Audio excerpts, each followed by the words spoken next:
Greetings, you wonderful warriors of the broken sword. I am Jonathan. I'm Nick. And we are the Gosslings. And what are the Gosslings exactly? In 10 words or less, go Nick, go hotshot. The Gosslings are Christian authors plus the weird stuff. That's right. That's right. That's who we are. We are a live stream YouTube internet channel where we interview unique and interesting people about unique and interesting topics, usually related to everything from writing books to Christian esoterica, whether it's the giants of Genesis 6 or how to craft a proper story or what's coming down the pike for prophecy and end times and all the amazing stuff that's happening around us that boggles the noggles. Boggles the noggles. I don't think I've heard that one yet. That's good. That's so good. we are, let's see, how would you put it? We are the Ministry of the Broken Sword, as brought to you by the Church of What's Cool. There it is. Welcome to the Gosslings. Welcome to the Gosslings. We hope everyone's having a good week. We hope everyone's having a good Sunday. It is either the end of your week or the beginning of your week, depending on where you might be in the world. And jumping over to the chat just to see who is sounding off, who's watching. We got Chris Caps, Tricky Subject, Cactus Kicker, and the Trump card's watching. Oh man, thank you guys. Nice. I'm glad you guys are here tonight. Thank you so much. We'll do a vibe check on the horn real quick. Yeah, let's make sure it's working. Check. I think it's working. Check. Yeah. Not too loud. No one's eardrums are blown out. Yeah, we got that adjusted. Last time we did the horn on the last live stream, I had it turned up to maximum. I didn't know that. We forgot to turn it back down. We had it turned up for something else. I think just 2 drops of pee came out. Just 2 drops. That ringing in my ears, that's a frequency I'm never going to get back. Awesome. Willis Martin, Cheryl Savage, hello, greetings. Thank you guys for watching tonight. Yeah, cool. This is we got awesome. A good one for you guys. A lot of you guys who might be tuning in right now probably came from our guest's mentioning of us on his Prophecy Update show. That would be John Howler. Mm-hmm. And that is the interview that we conducted last week with him, pre-recorded. And we will play that for you this week. And so we know a lot of people were probably hoping to watch it last week, but all good things come to those who wait. We had a great time. John is so much fun to talk to. He's a great guy. It's really cool to be able to see these people, in their environment, in their primetime spotlight, doing their thing. Yeah.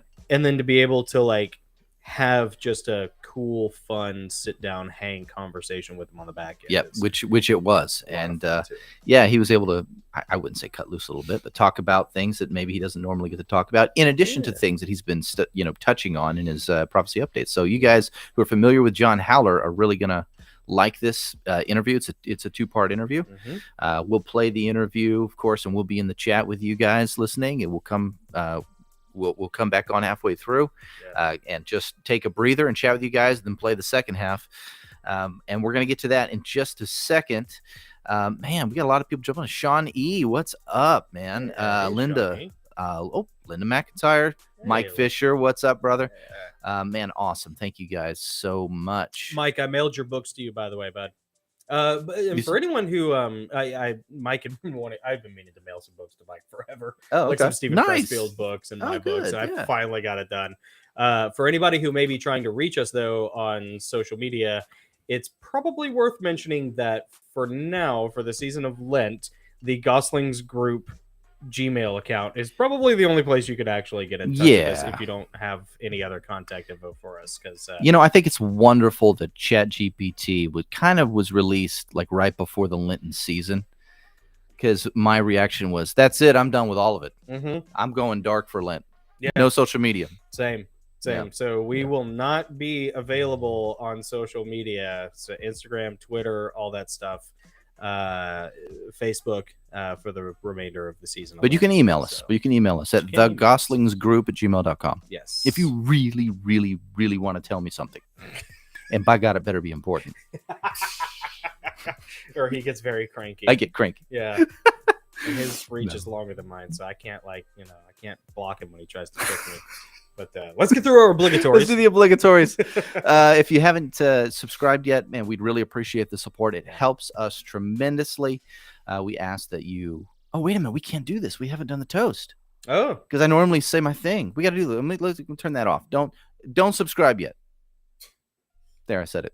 fair enough. Let's do this. Let's do this instead. We gotta stick to tradition. Traditions are important, especially here at the Gosslings. Mm-hmm. And I lead, you lead. I can't. What'd you I'll say? lead. Before? You lead. Okay. Yeah, I'll That's lead. Great. So if you're new to the channel, we do this thing where it's kind of like what's the Catholic term for it? The Call and response. Call and response. Yeah, kind of thing. Where I will say the first half. Whoever's leading will say the first half. We got the ticker down there, and then all the rest of the people will say the second half. Yeah, go for it. So here we go. Take up the broken sword of your father and strike down the darkness. Amen.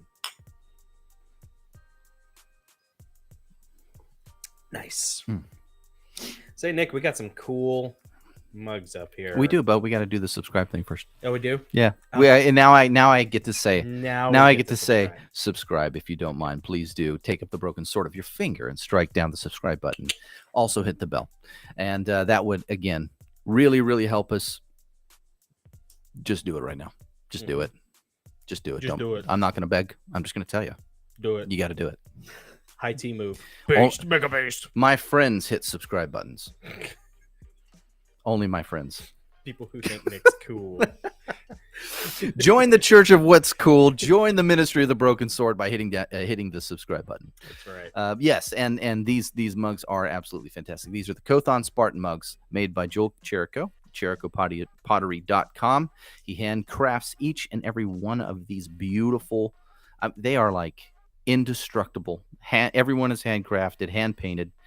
They are as far as we know, the closest thing to the actual Spartan Kothon mug from antiquity. Yeah. But these were designed and made in collaboration with Stephen Pressfield, who just happens to be a subject matter expert on the Spartans. So drink like a Spartan, drink like a man. Get yourself a Kothon mug. Go to ChericoPottery.com. Show Joel Cherico some love. Yeah. And Jonathan, that beard is looking mighty lush. Mighty Leonidian. That would be thanks to Mike Fisher's company, JardaniJovanovic.com. Hair and skincare products made for real men, made by real men. That's right. Or as I like to say, give 007 a run for his money. Wake up your inner John Wick. And what is it that you say, Nick? Oh, yeah. Give your better half a reason to doubt that. or stop breaking the 10th commandment. Get Jardani Jovanovic. With Jardani Jovanovic, hair and skincare products. Everything from hair growth serum to lotion, face cream, beard oil, beard balm, shampoo and conditioner. About the only thing that Mike doesn't have yet, I think, is body wash. And Mike, body wash and deodorant and toothpaste. You start doing those. I mean, like, we gotta have those. I want those. Yeah, expand. Get on it. Yeah, it's awesome stuff. And just like Joel with Cherico Pottery, Mike Fisher runs JardaniJovanovic.com, hair and skincare products for men. He and his wife run that out of Arizona, where they're a small Christian family-owned business, and they're just cranking away, man. And it's awesome. We've been really happy with them, and they've been great supporters of the channel. So show them some love. Go to JardaniJovanovic.com and get yourself some hair and skincare products so you can awaken your inner Leonidas and hold the hot gates. Yeah. Man, jumping back over to the chat, Vinny Boomba is watching. Nice, what's up? Vinny. What's up, you're dude? Here. Somebody said that they just subscribed and hit the bell. Linda McIntyre. Linda. Thank you, Linda. Is John Howler's moderator. Oh, that's where I've seen that name. Yeah, Linda and yes. John. Yeah. Very good. Very good. Well, thank you, Linda. Very good. Now, I'm seeing you in our chat. Of course, I'm having to moderate like live while we're doing this, but I'm not so you might see some misses on my end. I'm a bit of a noob at it. So, but thank you for watching, everyone. We're going to play the interview with John Howler right now. Yeah. We are going to be in the chat with you guys while we watch. We'll come back halfway through and check in on you. Yeah. You good? Enjoy, everyone. All right.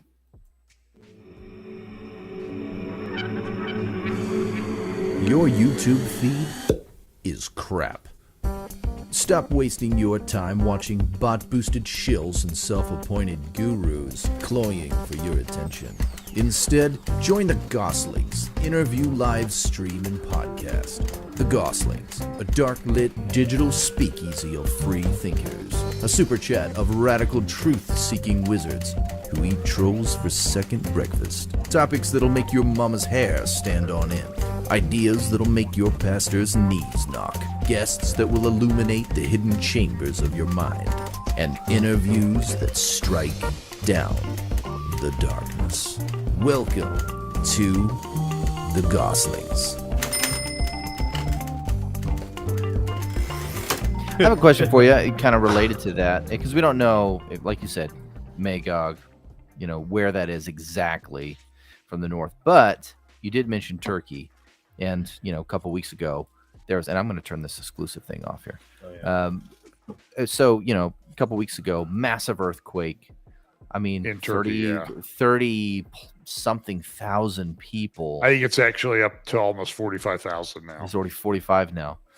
And you look at something so cataclysmic like that and where it's at geographically, and it makes me wonder, is it God's judgment, or is he kind of are we kind of clearing kind of opening up the gate or opening up the opportunity for something like a Magog invasion? Yeah, I think there's been a tendency over the last number of years in Bible prophecy circles to make everything imminent. Mm-hmm. Like Nasrallah in Lebanon gets a cold. Oh, Ezekiel 38's happening next week. Buy my book. Yeah. And see, I don't have a book. That way I always have plausible deniability.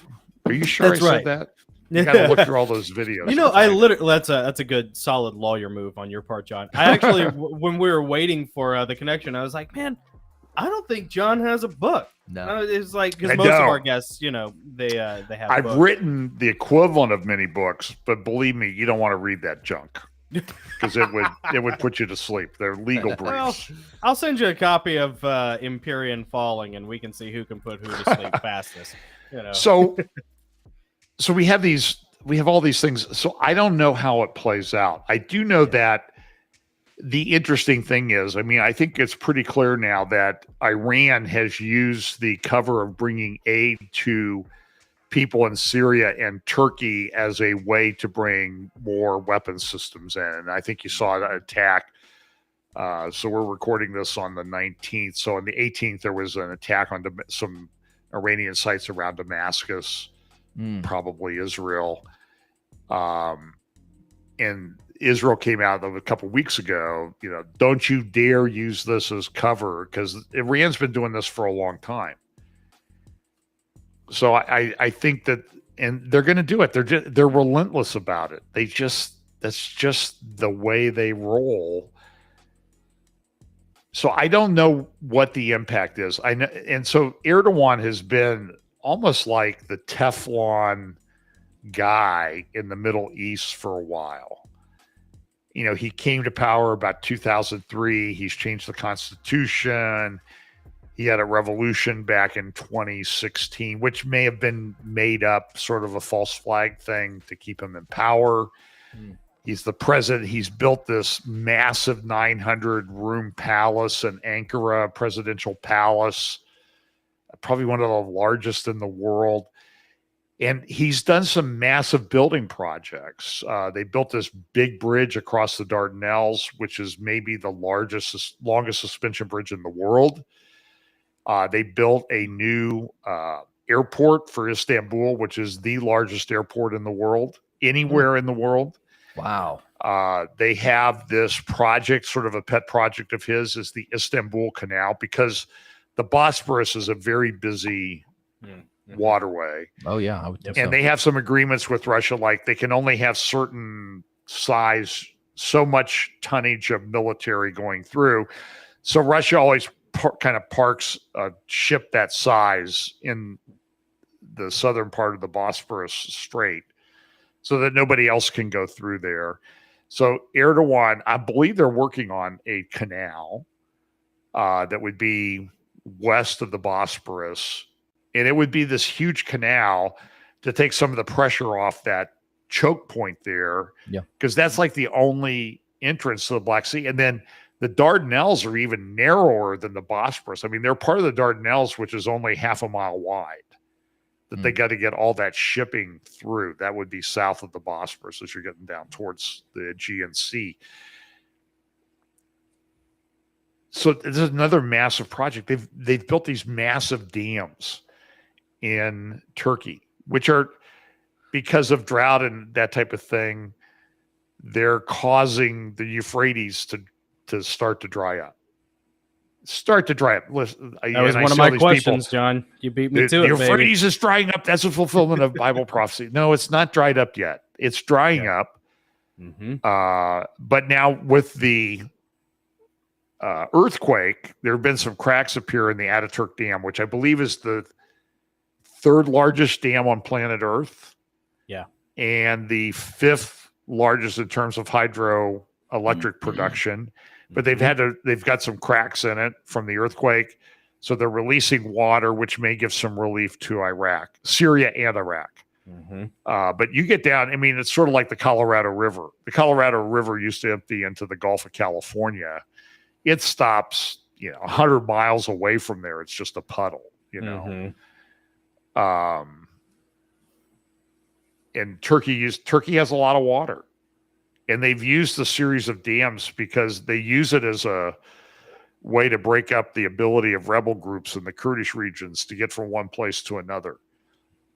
It's very clever what they've done. But, then some of the Arabs were like, well, you Turks, we've got oil, you've got water. And the Turkish president at the time, I don't think it was Erdogan, said, well, then you drink your oil, we'll drink our water. That's what I was thinking. Yeah. So Erdogan's sort of been like this Teflon guy, but I don't know, maybe it changes with him and who comes to power now. And so is there a shift? And Erdogan, and he's getting older. I mean, I'm 2 days older than Erdogan. His birthday is next week. His birthday is next Sunday. He'll be 69.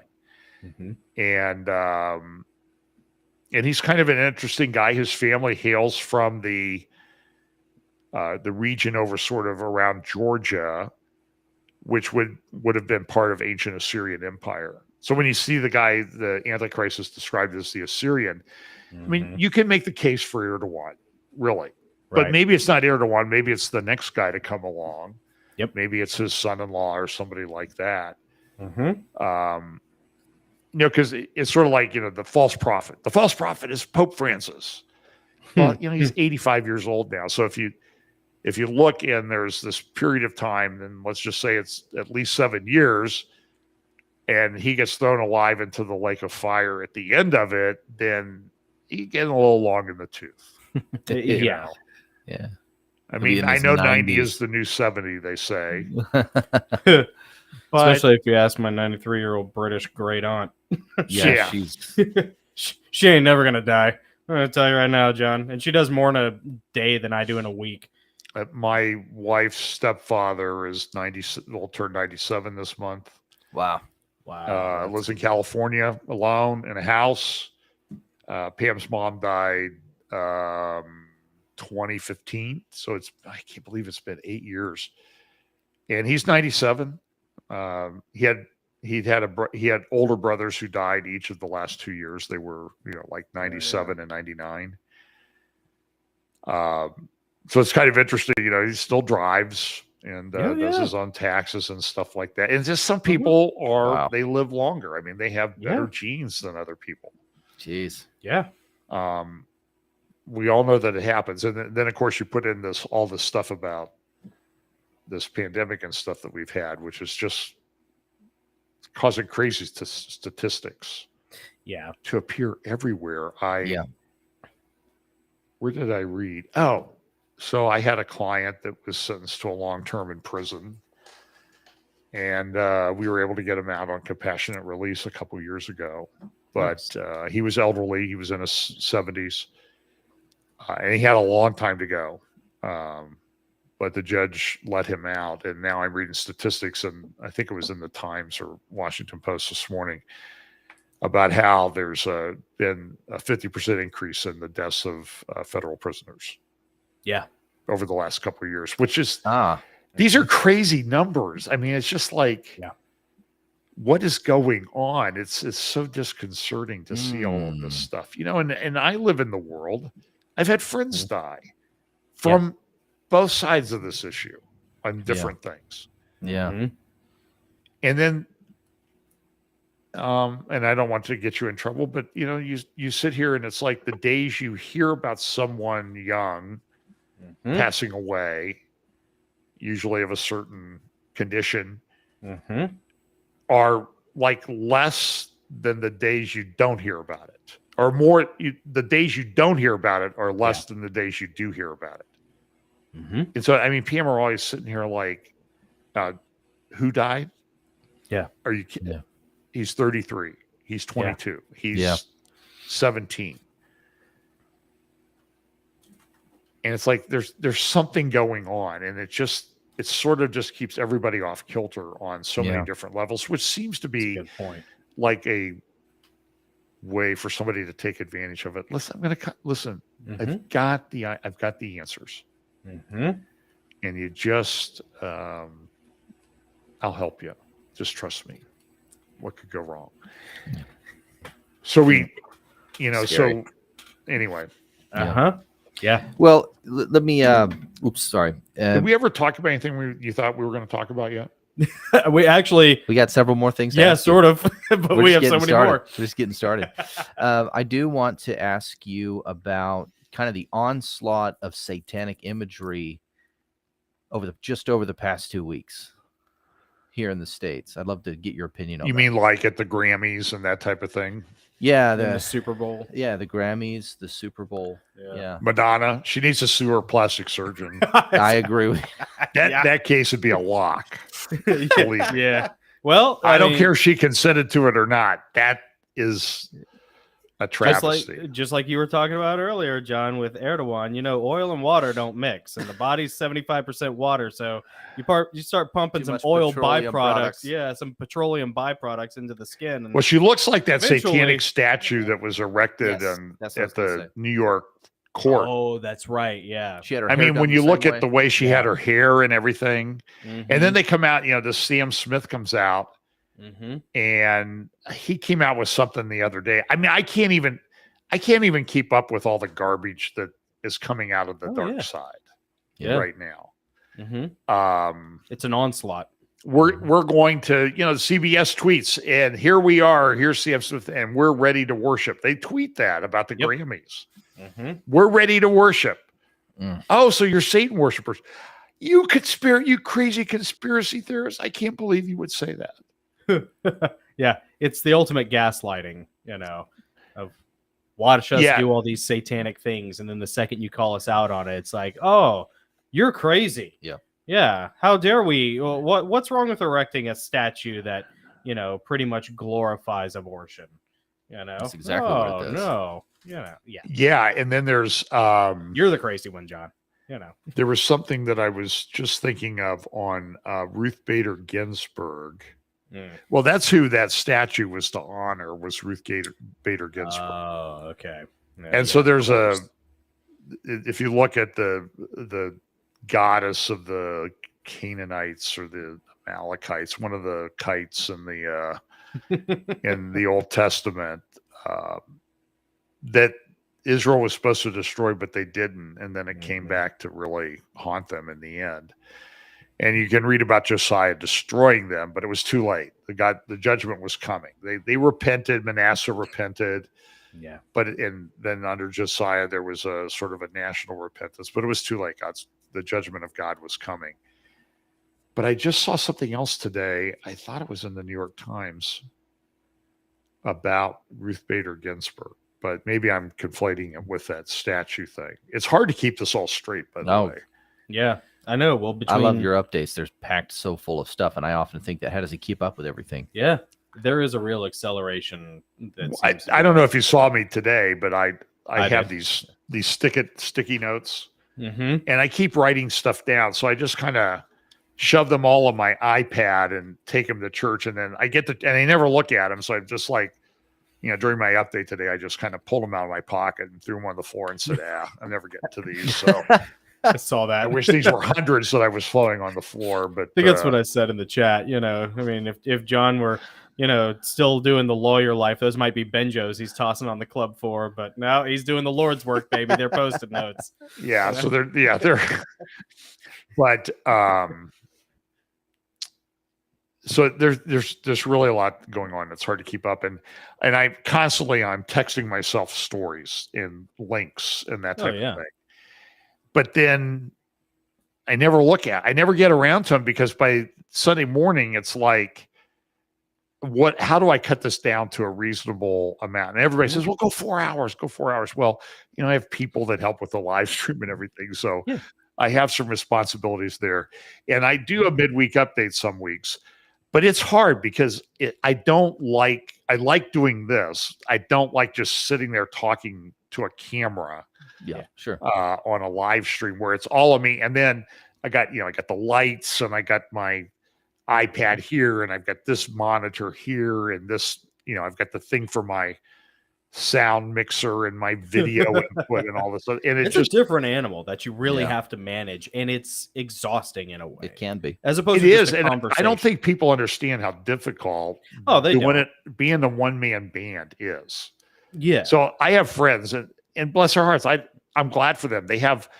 I do interviews with people, and they have 2 guys on staff that help them, and it goes really, it's something, even then it doesn't go right. But I have guys who are they're doing their one-man band thing on their end. I'm the one-man band guy on the other end. And it just takes like one little glitch to kind of throw everything out of kilter.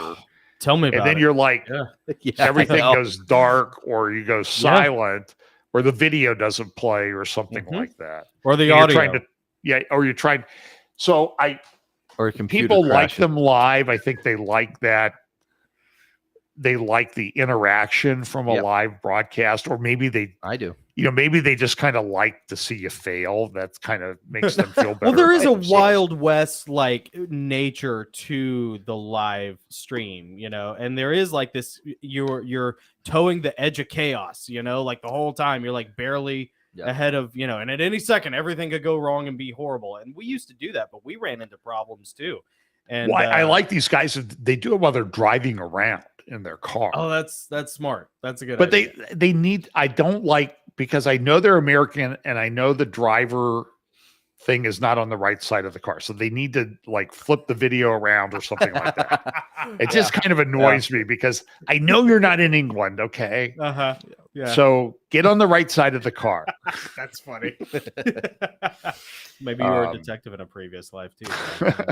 I want to ask, if I can, I want to ask our patron question. Oh yeah, we do a Patreon exclusive thing for Sure. people, and we got one from a good guy. Yeah, this one is from Tim. He is a good guy. I'm just going to read it to you. It says, John, thanks so much for coming on the Gosslings again. You may have covered this before, but alas, I haven't worked through your entire library yet. My question is this: what / where is the Babylon of Revelation? The one that's destroyed in an hour, and the one that all the Luciferians boohoo about. Yeah, I sort of talked about. So there's a number of my friends who believe that it's America is the daughter of Babylon, is destroyed in 1 hour, and it's coming very soon. Now, that kind of throws off the timeline. And like I said, there was a guy named Dimitri Duduman, and so they've sort of layered the Duduman prophecy on top of what the Bible prophecy says. So I'm aware of that, and I kind of factor it in. So that's one place. There's the more traditional, dispensational, premillennial view that Babylon will be rebuilt in Babylon, where Babylon was. And so that was one of the reasons when I did my grid that I developed logistics, acceleration, convergence, logistics, and understanding. If it's this great commercial city, then it doesn't get built overnight. And I don't know that it's a single building. I think it's a district. And so I look at Dubai. I mean, it's taken Dubai 35 years to get to looking like it is now. Yeah. And that Dubai, I don't think that part of the United Arab Emirates has oil. Abu Dhabi does, and some of the other, I think there's 7 sheikdoms that kind of form the United Arab Emirates. But they've done a phenomenal job there in Dubai. And it's this big city. Mm-hmm. You know, some of the tallest buildings on the planet, the fake islands, and all this stuff. So is it going to be something like that rebuilt in Iraq, southern Iraq? Okay, if it is, it's not going, it pushes out the whole timeline. Yeah. And I'm not so sure that it is. Is it the place or a system Right. that mimics Babylon? That's kind of where I'm coming from. Yeah. So you can make the case, you can read Jeremiah 50 and 51, and it sure sounds like America as the daughter of Babylon. And maybe the daughter of Babylon is destroyed first, and then there's another Babylon. Joel Richardson thinks it's Saudi Arabia. And I played the clip today of that crazy building that they're building in Riyadh now, 20 Empire State Buildings. Jeez. 1,400 feet high, everything within 15 minutes. Yeah. Were we live when I talked about, hey, go up to the 70th floor, you can get a nice printed steak? we mentioned it, but yeah, that's in the exclusives. That's in the exclusives. Okay, in the section of the video. 15th floor of the you pick it up on the 15th floor and you take it up to the 40th floor, and it's 80th floor in this corner, and they will grill it for you. Mm-hmm. Yeah, and it's fresh. We just printed it this morning. Welcome to Mega City 1. Yeah, and but if you saw the video of this, is like the interior of it looks like the circular Tower of Babel thing. Yeah. Interesting. That they're building. And then the cube part is a cube that's open on the top, but it looks like all the New Jerusalem and all these Bible prophecy charts that I've seen all my life. And it's called the New Mukaba. Yeah. The New Mukaba. And they're getting a lot of heat for the design because it reminds a lot of people of the Kaaba in Mecca. Yeah. And so I'm thinking I'm not saying this is the way it works out, but let's just play through the scenario that maybe it is this Islamic Antichrist guy the Islamic guy the Antichrist is an Islamic guy. And here's a guy who's built like a thing that people think desecrates the Kaaba, but does that make the guy who does this? He rejected the God of his fathers. That's described. That says in Daniel. Mm-hmm. I don't know. We'll see how it plays out. I'm just saying it's getting really weird. The other thing to remember too, though, is the original Babel was destroyed before it was finished. I think the final Babylon will be destroyed before it's finished as well. Yeah. So I don't know that you have to say it's 30, 25, 30, 40, 50 years into the future. But if it's in Iraq, it's going to take a while. Yep. Yeah. But there is a guy who's building stuff, the Neom, the line, that looks like the Hanging Gardens of Babylon. If you see the renderings and that type of thing, and they're building it. I mean, you can see it from satellite. They're actually clearing it out. And then they just come out with this cube thing for Riyadh. So weird. I got to see that. Yeah. It's in my update today. The New Mukaba, I think it's Mukabba. BBA. And in the video, man, like it does like a cutaway, and it's like this circular thing. Now, I know somebody like my friend Derek here will say, well, that's not what the real Tower of Babel looked like. It wasn't a circular thing like that. And I'll grant that. I'm not going to argue with him. He's done a lot more research on it than I've done. And he's actually written some books. But, and I don't get tactical error if you buy his book. But you don't get a royalty. No, but the thing is, this circular rendering of the Tower of Babel that we see in all the art and everything. So it's not so much that they're recreating the old thing, but they're creating what everybody thinks it is. Right. Everybody thinks this is what the Tower of Babel looked like. And so you see the buildings in The Hague, where they have these meetings, and it's a representation, or maybe it's in Brussels. I don't know. It's in the Netherlands. It's over there someplace. And it's a representation. It's a sort of a mock-up, their version of the Tower of Babel. It's kind of interesting. And then I don't know if you saw, I did a kind of a joke update a couple of years ago. They took this really high definition picture and they had this big pylon in the middle, and they put like EU 7, NATO 70 or something up there. So what I did was I photoshopped out the pylon thing, and they're all standing there staring at it. And then I photoshopped in a sort of a mashup of Donald Trump coming into the different things to Village People's YMCA. They're all standing there looking at it. So I thought it was kind of funny. Nice. That's Bible prophecy humor is pretty subtle sometimes. You got to have a sense of humor sometimes, John. You just got to find a joke where you can, even if you got to make it yourself. Yeah. I think we both had a question about. I had a couple questions about AI. Did you have a question about AI? That's a big thing lately. Well, just more of a 30,000-foot view. And that same Patreon member who asked about, where's Babylon? Yeah, or Babylon.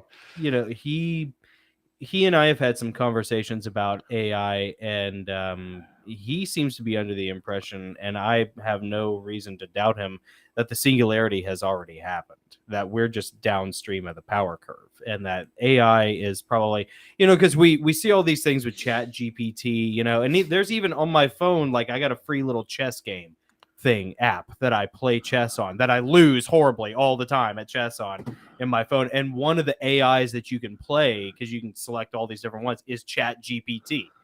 So like, and at the same time, we freak out about all these things, but it's like, are we really just downstream of the power curve? Because they had these giant servers in Utah that they built, 15 years ago. So they've had, some big articles in Wired magazine about those, about the national security state. The Navy has had rail guns since the 70s, Magpulse technology. So like, is AI already here? Are we just now not really finding out about it? A slow drip kind of thing. That would be sort of. We see this with missile technology too. So the Russians trot out their hypersonic missiles, and we're told we don't have them. Certainly, it would appear that nobody has a defense to them. But, I don't know that everything's been revealed to us. Yeah. I'm trying to remember what this came up one time.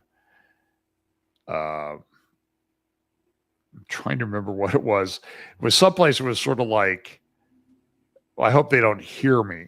And it's like, they've been listening to you for years. They know exactly what you're doing.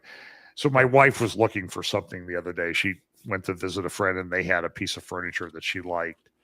So she came and looked for it, and we talked about it. Now my Facebook feed is filled with this piece of furniture. Like 20, 30, 40 different versions of this thing. Happened to all of us. Yep. Mm-hmm. And sometimes it's like you don't even really look for anything. You sort of think about it, and it's almost like it's tracking your eyes as you're dude, the other day I said, hey, I'm going to go to the store. Do you want me to pick up some wine? And my wife said, yeah, sure. Pick up some wine. Mm-hmm. The next day, she started getting Facebook ads for like the wine ordering AA. Like, do you struggle with addiction? Like, wow, that's a little. And she's not the one who's going to struggle with it. If anyone's struggle with it, it's going to be me. I'm the one who offered. But her phone started bringing up like all these addiction ads. Does your husband? It's listening to her. I don't. Well, I get ads for like golf swing videos. Right. I mean, in my Gmail account, like if I read all of them, I wouldn't even be able to pull the club back to swing because I'd be so confused. Right. Yeah. Dude, I was talking to a friend of mine yesterday about I got this this gun training class that I'm helping do this upcoming Saturday, and I was talking to him about building a GSW kit. Oh, now we're all on You the know? internet, and now we're all on the Yeah. Department of National Security or DHS Watch list, because you mentioned that word. But go ahead, I forgive you already. We'll do the beep. Yeah, we'll do it. There we go. I'm teaching a class, and see, you can't do that without it sounding bad. That's sounding really dirty. But anyway, so I was talking about like building a GSW kit, a little trauma kit, first aid kit, and this guy sells that stuff. And we're just talking about it on the phone, and then sure enough, man, for like the rest of the day yesterday, every single ad on my computer, not even on my phone, but on my computer, because they're linked through a couple of email addresses and they share the same Wi-Fi. And I was not in the house when I had the phone call. I mean, yeah, all that stuff is like, I've had people tell me that that the internet, first of all, the internet was, I think, invented by DARPA. And like the government has been tracking every single thing on the internet since the day the internet was created. So it's like all this talk about like buy this firewall, and buy this VPN. And it's like, dude, the only people you really got to be afraid of are the ones who are controlling the very thing that you're using. Like you can't. I don't know. I'm just not convinced. Maybe I'm being very cynical, so I apologize. But, no, I think I think there are people that they know a lot more about us. They may know more about us than we know about ourselves. That's absolutely that's the scary thing. And those people are going to tie it into AI and soon digital currency. And how invasive do you think AI is going to get? Well, I didn't play the clips of Klaus Schwab, our central casting villain. That seems to show up and never shuts up. Bring in the shots with lasers. Of course, so I'm not even through the Davos. I mean, I haven't even scratched the surface on the Davos videos yet. Oh, yeah. That'll freak everybody out. Yeah. And then this week they hold the World Government Summit in Dubai. Mm-hmm. And now this weekend they're having the Munich Security Conference in Munich. So now I got all this other, it's like just the pile keeps growing. Everybody goes to these conferences. It's amazing. Yeah. But Schwab was there and he did sort of the keynote, and he just said is that our life, this is a quote, our life in 10 years from now will be completely different, very much effective. And who masters those technologies in some way will be the masters of the world. Wow. Well, that's not even hidden. And he goes, the second concern I have, and where governments have an important role, the change goes so fast in our world and will go even faster. How can we make sure that the individual, each citizen, doesn't feel overwhelmed by change, because we cannot understand really what's going on. And if we do not understand, we become fearful and we react negatively. And we see the first consequences already in many countries with polarization of public opinion. And so now we get into the whole misinformation, disinformation, malinformation thing that our government's been pushing. And at the same time, then you have the government came out with that DARPA-H, the health thing that they were doing, and, re-engineering humanity and that type of thing. That was one of the executive orders that the Biden regime, as I like to refer to it. Yep. By the way, I don't know if you saw, I got invited to a Fox News panel, Martha McCallum and Brett Baer. Oh, wow. It's on our Rumble channel. I put the clip up. They're doing a debate between J.D. Vance, who was elected senator from Ohio, the Republican, against Tim Ryan, the Democrat. So they were doing a debate in downtown Columbus. Somebody said, hey, you might want to sign up to go to the debate. So I signed up to the debate. And I immediately get an email from Martha McCallum's producer. It says, hey, we're doing a special panel in the afternoon during the 3:00 hour. Would you like to be on that? It'll be just like 12 people. And about 200 come into the debate. So yeah, I said, so I end up in the front row. So they started, and it's amazing because what became apparent to me was that for the Democrats on the panel, it's about 6-6. The abortion thing was a really big deal. Yeah. And much bigger than any Republicans thought. So then they got down to me and well, John, what's your concern? I'm like, well, I'm really concerned that the Biden administration and Martha's eyebrows went like up into her head. Like, I can't believe you said that on national TV. Yeah, And, baby, that's how John rolls. And so I got it in, and I got to say a few things. So it's on the Real FBC Rumble channel. I think I clipped it and recorded it, and but it was So fun. proud of you, John. My wife complained. I went to the driving range before I went, and I wore my golf shoes. And I had my short ankle socks on. I had long pants, but of course, when I sit down, I've got bare ankles, and I'm in the front row. She's texting me, I can't believe you're sitting on national TV. She's trying to save you from yourself here, John. In your things, and I'm like, I'm like, I know you think that I'm embarrassing you, or that people, but I'm telling you that every guy in the world is looking at me thinking, cool, there's a guy in charge of his life. That's right. Nobody tells him to wear long socks. That's right. He doesn't have to wear nice. If you look, you watch all the guys on the Fox programs now, they're all wearing those casual golf shoes with their suits. Yeah. Now, I don't know if they did it before or not, but it'll make me feel important that I'll take credit for it. I think you should take credit for it, John. And I think you should, every time you go on one of those, you should dig deeper and just like next time, just wear the golf shorts. Or I'll do like one of those, some of the cryptocurrency. There's one guy, I forget who it is. He's a bit on the conspiracy theory side, but he's kind of entertaining. But he's over in Maui in his shorts by the pool, doing this, heck yeah, holding the video up. So I'm like, that's kind of cool. I'm telling you, become your trademark, baby, your brand. Yeah, my brand. Well, it says Under Armour pay you, and I'm like, no, I wear these shirts because they're really, really comfortable. They really are, and they fit. But I'm not exactly an off the rack guy anyway. But yeah, in fact, this is totally off topic, but the ABA back after the 9/11 stuff, they did a thing of like, tell us your horror story, travel horror story. So I wrote one in about what had happened to me, and it was selected as the worst travel horror story of all time among lawyers. So I ended up with, long story short, I ended up dressing casually, and then I had a bulkhead seat on the plane. And when I sat down, my pants got caught. And I got there and my luggage was gone. I had a hearing at 8:30 in the morning in Baltimore. I'd been in Boston, and I finally got around to hanging up my trousers. I should say trousers, because I told the story in England and I said pants. I hung up my pants. And the whole crowd's looking at me like, and pants in England mean underpants. Mm-hmm. So I was hanging up my pants. So I was completely naked, I guess. When I met him, somebody said, I think you mean trousers. So, okay.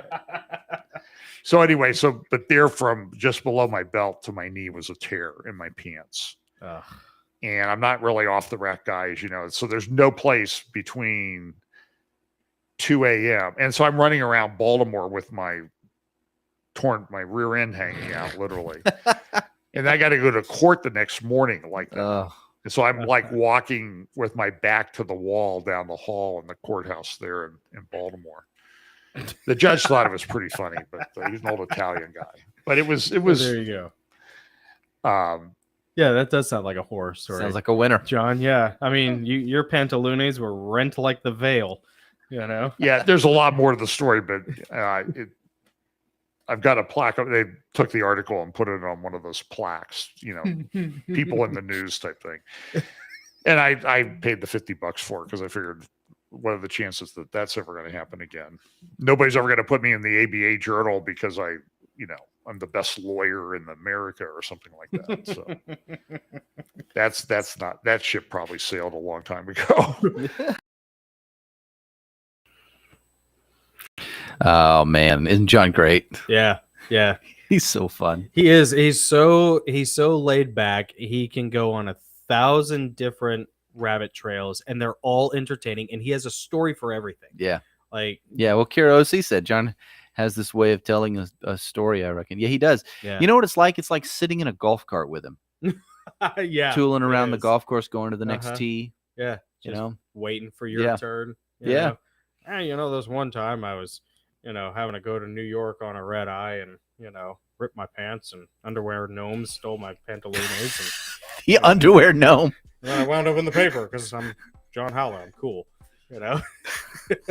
He is, and he's like so much fun to talk to. Like that's like how the whole conversation is, and he's so easy to talk to, and it's always neat to like have those experiences with guys who like you see them in a certain way when they're up at the lectern, and they're highly focused, giving their sermons, and then but a lot of those, a lot of people are like that, man. And then you get behind, you get like in a room and you just kind of hang with them, and it's like having a cup of coffee, man. It's cool. We're very privileged and blessed to be able to do that. Yeah, so absolutely. We love hanging out with John. Yeah. John is so much fun. And I always call him John Holler, but like he pronounces it Howler. Howler, like a short A. Yeah.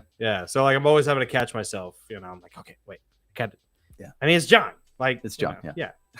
Anyways, we hope you guys are enjoying it. We'll key up the second half here. Yeah. And no, Deborah, you didn't miss it all. You may have missed the first half, but go back and when this is all over and watch it from the beginning. We always split these up into two so we can come in. That's right. Way through. So that's right. This is the intermission. We got another full hour to go. Yeah. More with John coming up here in just a second. But man, the chat's been like really fun. We've been having a lot of fun in the chat. Yeah. Like reading you guys' comments and joking with you guys while we're listening to John. Dude, hope you guys are enjoying it too. Jokes are awesome. Everybody's got some He's earned every comment. One of them. Klaus Schwab has earned everything you could possibly say in the comments. Yeah, absolutely. Yeah, it's an easy and well-deserved target. So speaking of easy and well-deserved target, like I have a real quick funny story. For our patrons, you might have seen a certain sketch that someone that I had found at work one day. Yeah, the Nephilim sketch. Yeah, it's creepy. The naked naughty Nephilim, like half bird, androgynous, hermaphroditic, like winged thing that someone at work at my day job. One of the buildings that I manage is a former art college. And I was rummaging through one day, like one of the abandoned rooms, looking for light bulbs or something, and I found like there's just papers and crap scattered everywhere. Yeah, and there was a sketch there on the floor that someone had drawn like from probably 10 years ago, because the college had been shut down for several years now. And I picked it up. I was like, oh my gosh, this is like prime Goslings material. It looks like a Nephilim human animal hybrid. It looked like a human animal hybrid. It had but the head was an animal head, but the rest of it looked just like that statue in New York. Oh yeah. It reminded me of that. Mm-hmm. Yeah, it was weird. So yesterday, I was helping teach this training course out at Treadproof, and a gun range, a private training we were range. Teaching like a gunner course out there, and one of the guys, I had met him before. We only had a couple guys out there, and they're both really cool. And he gets in my truck, and he's like one of our paying like students, one of our clients. And he's super cool, and we're having a great time. And he gets in my truck and he looks down at the floorboard and he's like, "What's that?" And I immediately go, "Oh no, dude, where do I begin? Where do you start?" Like, I was like, I promise I didn't draw that. If you don't have the whole context of the Goslings and all the stuff weird stuff that we talk about, it's like it's gonna be a long story. And he was really cool about it, and.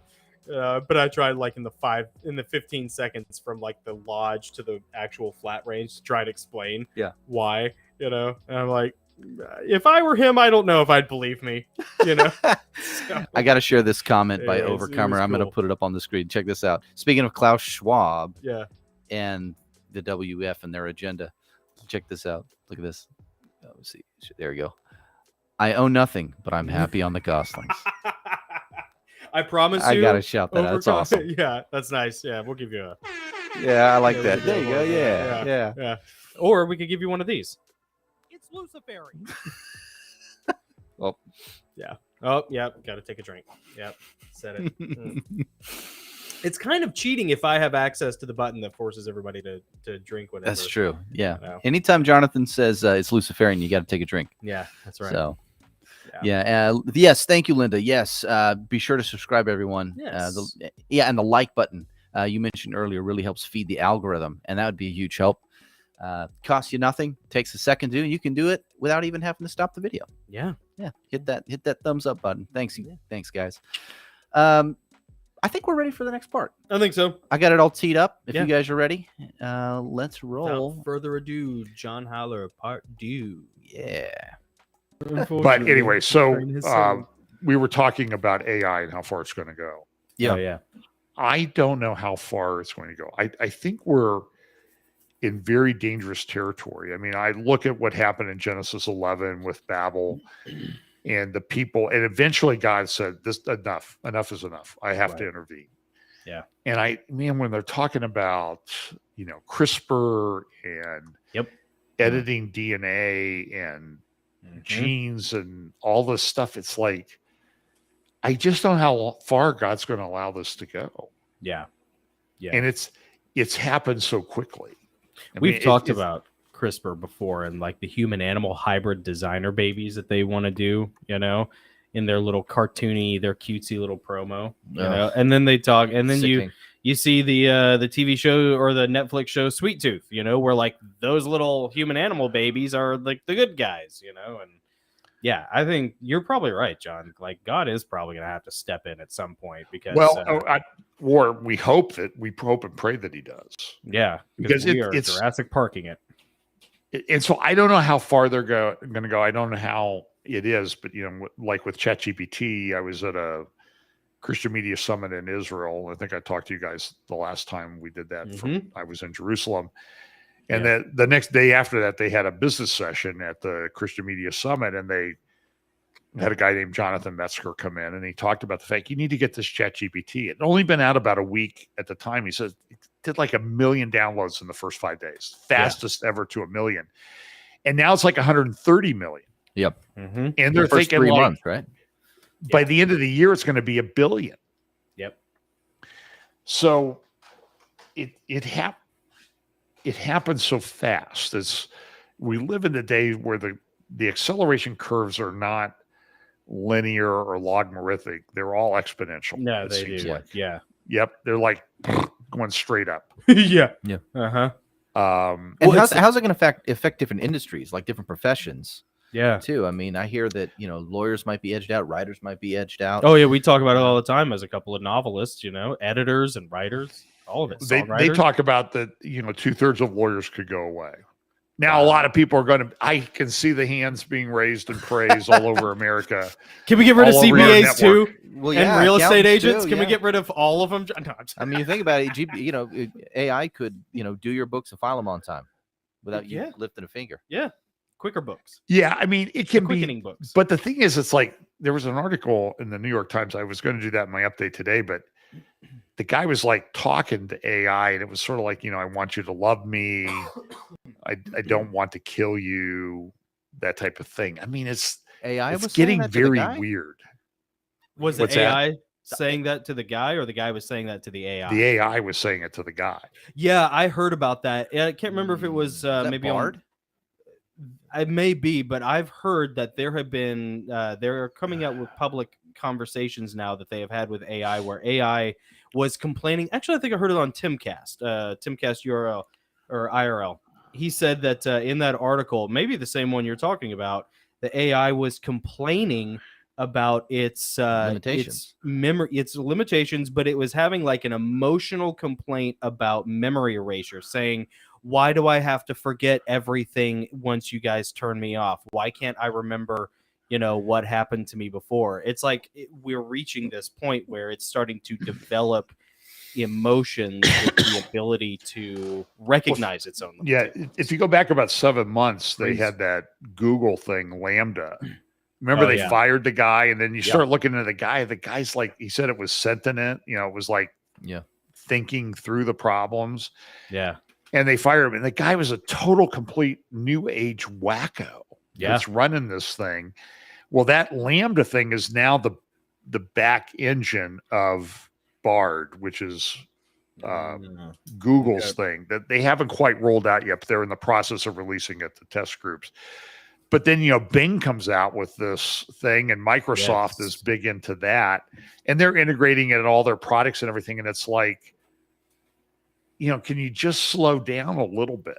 Yeah. And I don't think whatever's happened in terms of how this timeline goes through to the end, we're not going back.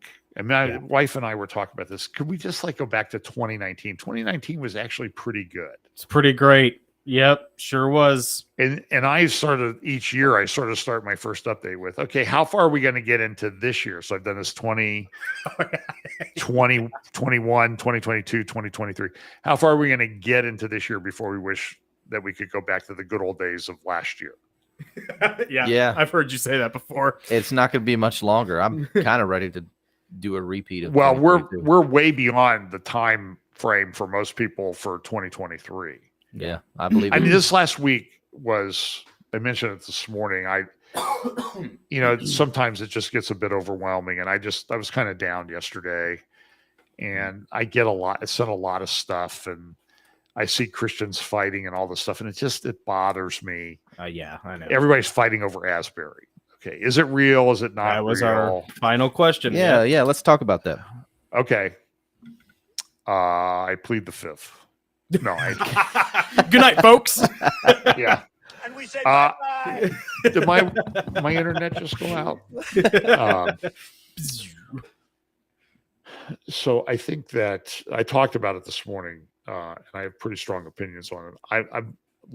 I'll be 69 next week, and by the way, my PayPal is no. I'm just kidding. If you'd like to send checks, Yeah, the or tip money jar orders, is available at I've seen a lot of these things. I talked about experience in college with a group called the Glory Barn Faith Assembly in northeastern Indiana. That was a cult. It was a word faith healing cult. Mm-hmm. People died. I worked with those people. They were always talking about revival. I saw the Toronto blessing thing, and was that 1990? Started in 1991.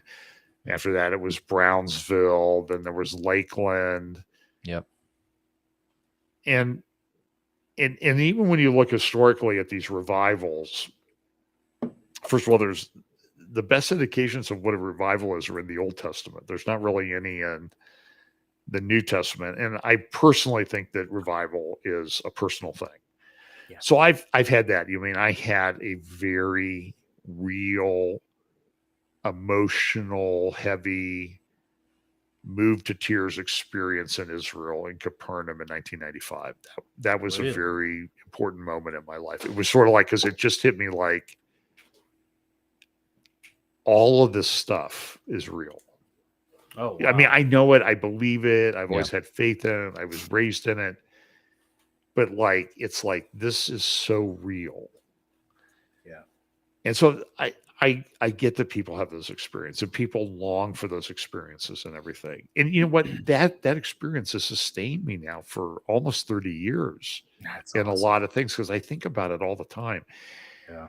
So I don't discount all of that, but then there's real and there's fake.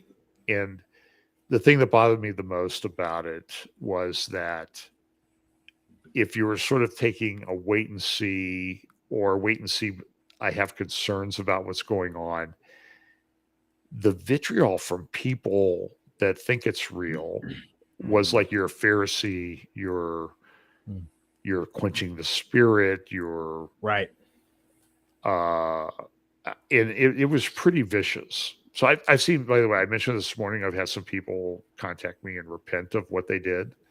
Really? Yeah.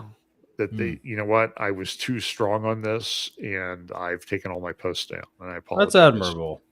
Yeah, I mean, and you know what? I mean, right or wrong, just to have the humility to be. So here's the deal with me, though. Yeah. So one guy did it, and I so appreciate it. And but he still would have been my friend even if he didn't. You know what I mean? Oh yeah. So it wasn't his future friendship with him was not conditional on that. And I thought there were some people, I was ready to unfriend them and block, the ultimate thing, unfriend and blocked on Facebook or Twitter. Because the internet is real. Let me tell you. Yeah. Yeah. Social so media that is would real really life. hurt them. Yeah. They're going to notice immediately. I think people need to look, I did a lot of study on spiritual formation. It actually led to my separation from things that I'd been involved with for a quarter of a century. And it was painful. It was not easy. the Lord blessed, the Lord took care of us, and the Lord gave us other opportunities. I mean, I used to have a YouTube channel with 15 views a week. So that changed a bit. Kind of sounds like the Gosslings. I'm not sure if it was a blessing. No, it has been a blessing. I met a lot of wonderful people. Yeah. And it's a God thing. I mean, we didn't buy advertising or anything like that. It just sort of was organic, God-led.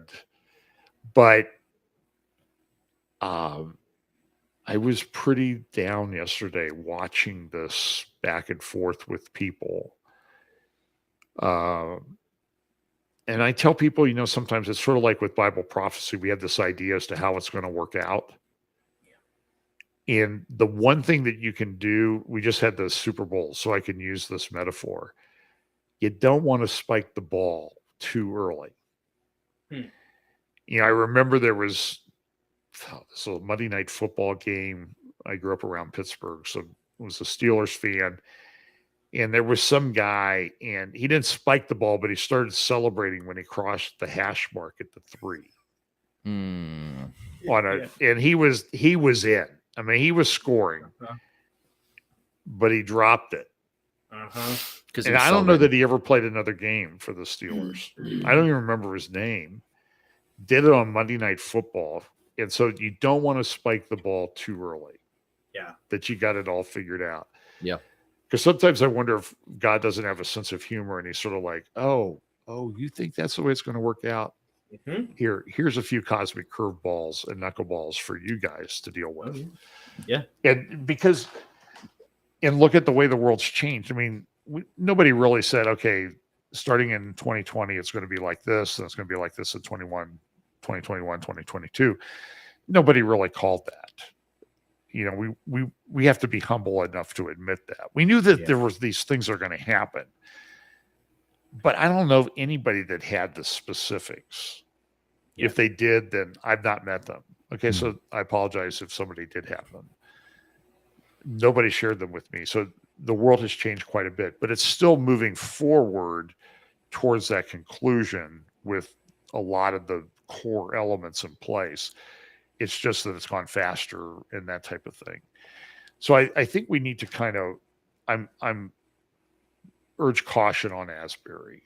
There's a lot of things in my research on spiritual formation and stuff.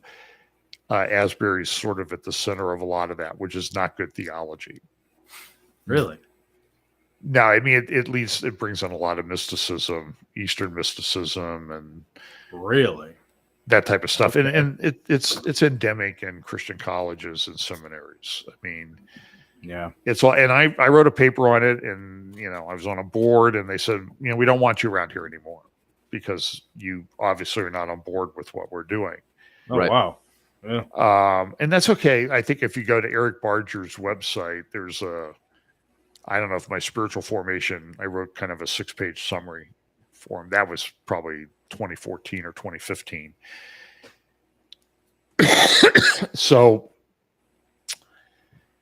I just think we need to be careful with this stuff. And I have not seen, gospel of Jesus Christ, word of God, repentance is sort of, I don't see that permeating what's going on at Asbury.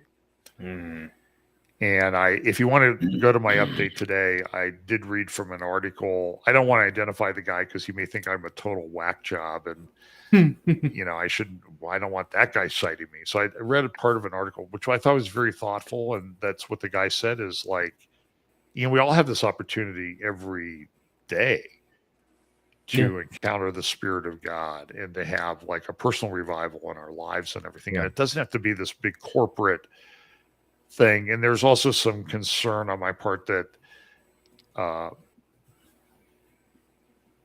sort of the predictive programming part is that, there was an article written on the Assemblies of God website or the Collegiate Day of Prayer website, like, well, we want to have this revival among colleges, which is great. We're all on board with that. Okay. We all want that to happen. But you can't manufacture that. You can't artificially. But that article came out on January 25th. And then on February 3rd, a video was released by Francis Chan saying, join us for the Collegiate Day of Prayer on February 23rd. It's very easy to find this. So go to collegiateDayofPrayer.org or whatever it is. They have a website. And there's a video there from Francis Chan. Join us for a live stream of the Collegiate Day of Prayer. We'll be live streaming. And I'll be joined by this guy and this worship team and my good friend Rick Warren, which is a huge red flag for me. Francis Chan himself is a red flag for me. Yeah. Rick because Warren. of some of the stuff he's been in. But here's Rick Warren. But where's the live stream taking place? It's taking place at Asbury on February 23rd in the same room where this thing is going on right now. Yeah. So The same kind of chapel, the same hall, the same auditorium. Wow. So they're going to have to land it, basically. Yeah. Well, I sort of suggested, well, maybe Francis Chan should just say, well, I think people think it's contrived. And look, what's going on there is so great. We don't need to add to it. So we're canceling the live stream. Yeah. But that's not going to happen. And so that sort of leads me, because I've been sort of, I don't come from a charismatic church background.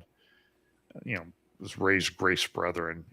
The Grace Brethren, we always say that if it doesn't say in the bulletin to raise your hands, don't raise your hands. If it's not in the bulletin, you don't do it. Okay. That's just the way we are. That's the way we roll. And, so it's, sort of like, that's golf clap.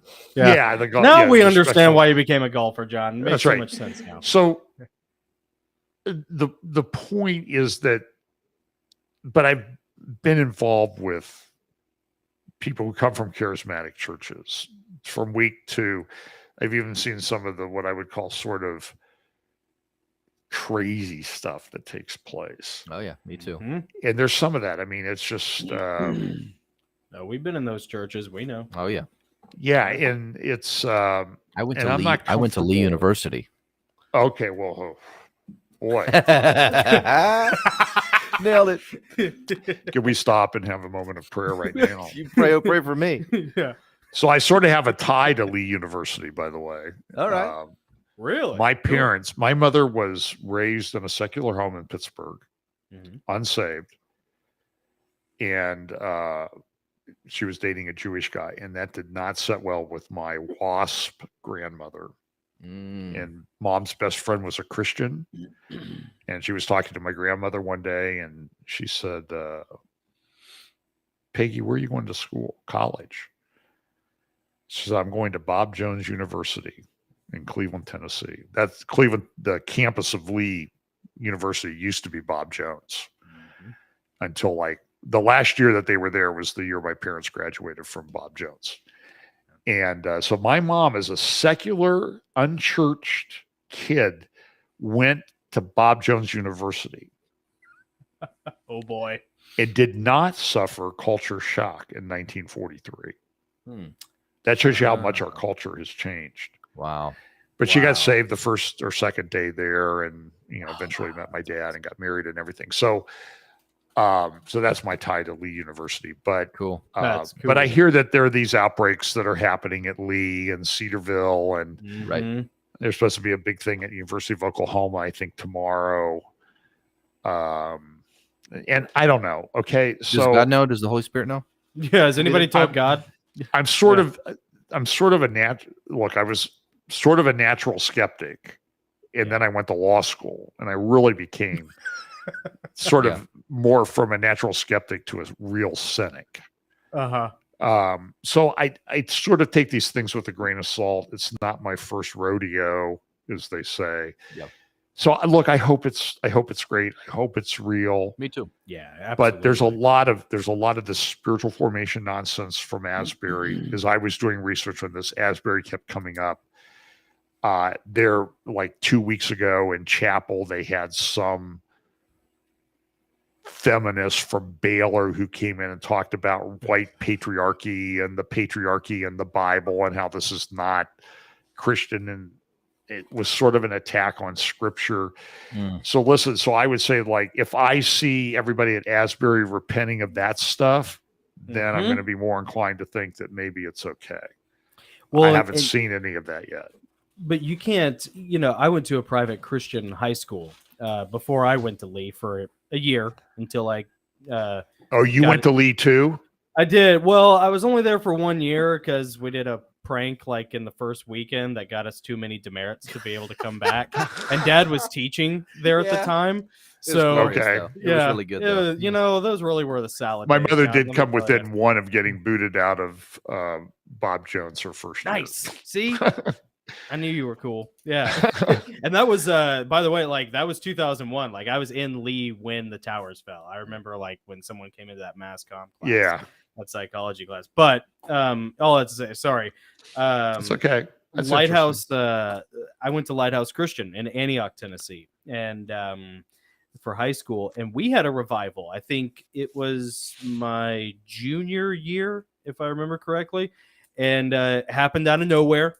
We would have chapel every Wednesday, you know, and one day there was just this guy who showed up with, he was like a former convict, you know, spent time in prison, ran with gangs, just a white guy, you know, and a cross shaved into the back of his head, you know, and out of all the people that we had come through there, that's the guy that God chose to use to have a revival. And I was not like, in a way, like I think you would identify with this. I was not spiritually or emotionally spiritually tied into that. Like I wasn't anti, I just wasn't like, it didn't captivate me the way it corporately captivated other people. But Yeah. what was funny is, and that's unfortunate, but what's funny is the next year they got that guy to come back to try to like basically manufacture another revival, you know, and of course, complete failure because you cannot tell God when to show up,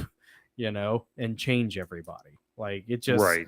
you know, so I wouldn't be surprised, especially knowing that Rick Warren is involved, you know, and my gosh, I mean, if there's like some feminist speaker there, to, you know, talking about the Well, Bible and then there's patriarchy. also reports of gay affirming people, but you know, man, I've seen Really? Pastor on, I'll prove that that's happened. I mean, you know, it's like, Mhm. listen, it's happened. I mean, it's not. Of course that it hard happens to because the find. church has to cater to all these people, you know, that's Yeah, like the and new it's- thing now. And there's all the woke stuff that's sort of coming through all Christian schools and everything. Yeah. Yeah. Yeah. I think, and you know, even back in when I was in college in the 19, where's the beep thing now? 19, yeah, okay, in the 1970s. So you could see this stuff coming in. yeah. Even then. So we're way down the road now. Yeah. And I just think there's a lot of things that need to be repented of a lot of places before you can really call it a revival. And look, it may be there's a few individuals that are going to come out of this. And so this article that I referred to today was just a fantastic, well thought out article where the guy said, you know, we each have the opportunity to have a revival in our own lives. That's what we ought to focus on. But if I don't see Jesus, the cross, the gospel, the word of God, repentance in this, then I'm just not, I don't think it's there. And I don't think it's fair for people to come in and say, hey, you got to be fully on board with all of this. So I want to pull up the article because I want to read the end of it because I think it's sort of a great here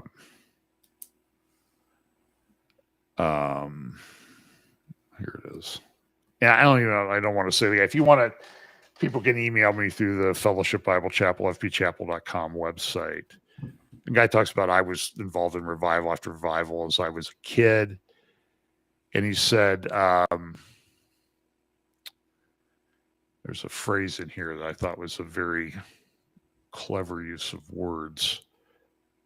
The way people are reacting is it's like they're like saying this is what Satan says, but this is what Jesus says in 1 John chapter 4. Okay, so it's with that in mind and the authority of the Bible that I hesitate to call what is happening at Asbury University a revival. That hesitancy, however, is offensive to people who seem to think it's Satan, not God, who said, beloved, do not believe every spirit, but test the spirits to see whether they are from God. For many false prophets have gone into the world. And we know that when Jesus talked about this in the Olivet Discourse, deception was more than that he worried about more than anything else. So it's not like, so I don't like the Pharisee card being played and the quenching the spirit and oh, you're just putting God in a box thing. No, we're Test do the spirit. things, test them, do things decently in order. But he concludes with this. This is kind of like pretty cool. And he talks about, maybe we do this because we're not in a post-Christian culture. We're in an anti-Christian culture. And I played the clip of the cop, the head cop in the area of Queensland where there was a terrorist attack a few months ago. And she said, these people belong to this strange religious fundamentalist sect called premillennialism. Oh wow, that's the bar. That's how low the bar is. This is where this is going. So he says, and so maybe we're sort of in a place where we idolize that we have the culture to back us up, and we don't. We're in an anti-Christian culture, and it's coming. It's here on so many different levels. Yeah. So he says, so maybe we're whether they're locking down churches while they keep abortion mills open, whether they're imprisoning pastors in Canada while they promote social justice, prison reform for murderers, or whether we're celebrating satanic performances while they cancel Christians, we know our culture is desperate and in need of change. For that reason, in desperation for any semblance of hope in our culture, some Christians have abandoned all discernment, and they're eager to idolize anything or any revival that professes to be of Christ. But our hope, this guy is brilliant, I think. This is just so, when you read these things, it's sort of like, man, I wish I'd said that. But our hope isn't in change in our culture. Our hope isn't in a revival. Yeah. Our hope isn't in a Christian culture. All of these are good. We should earnestly pray that God would change our culture, but our hope isn't in the return of a Christian culture. Our hope is in the return of Christ. There it is. There it is, baby. We should remember that we are not primarily, this is Philippians 3, verse 20. We should remember that we are not primarily citizens of this culture, for our citizenship is in heaven, and from it we await a Savior, the Lord Jesus Christ. Man, I'll tell you what, that guy, that is spirit-filled stuff. Yeah. And I would love for somebody to go to Asbury and read that from the stage during the collegiate day of prayer. Okay? Then we will test the spirits to see if it's real or not. Yeah. Tell them, okay, what do you hope to come out of this? Right. Folks, are you sitting here in Asbury in this auditorium hoping, praying, and expecting the return in power and glory of the Lord Jesus Christ? Yeah. That's the test, in my view. And so we talk about all this, and I get criticized. You talk about prophecy. That's all you talk about. That's all you do. That's all you do. Well, there are churches that never talk about it, okay? Yeah. Yeah. And so I do talk about it. So it's my thing, okay? You might have something else. And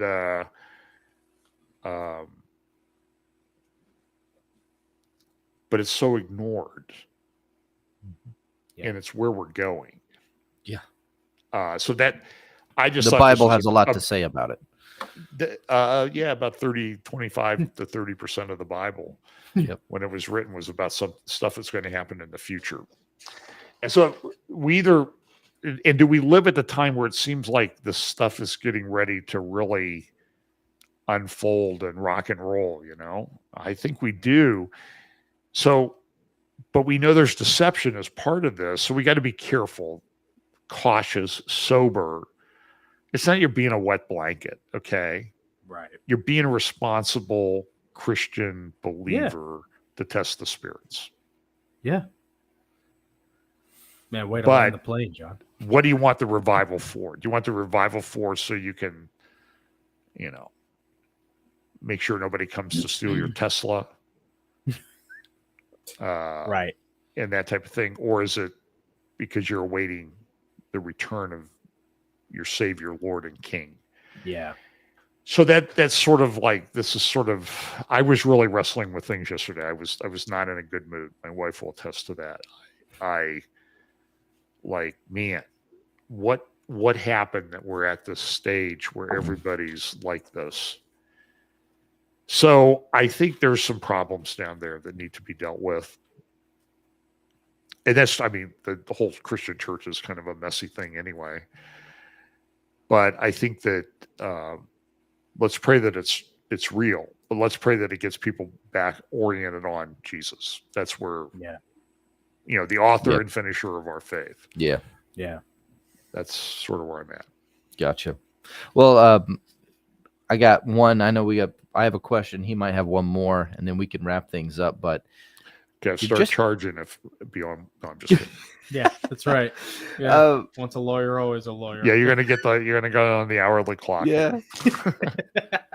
Wait, don't start it yet. Don't start it yet. Okay. How about now?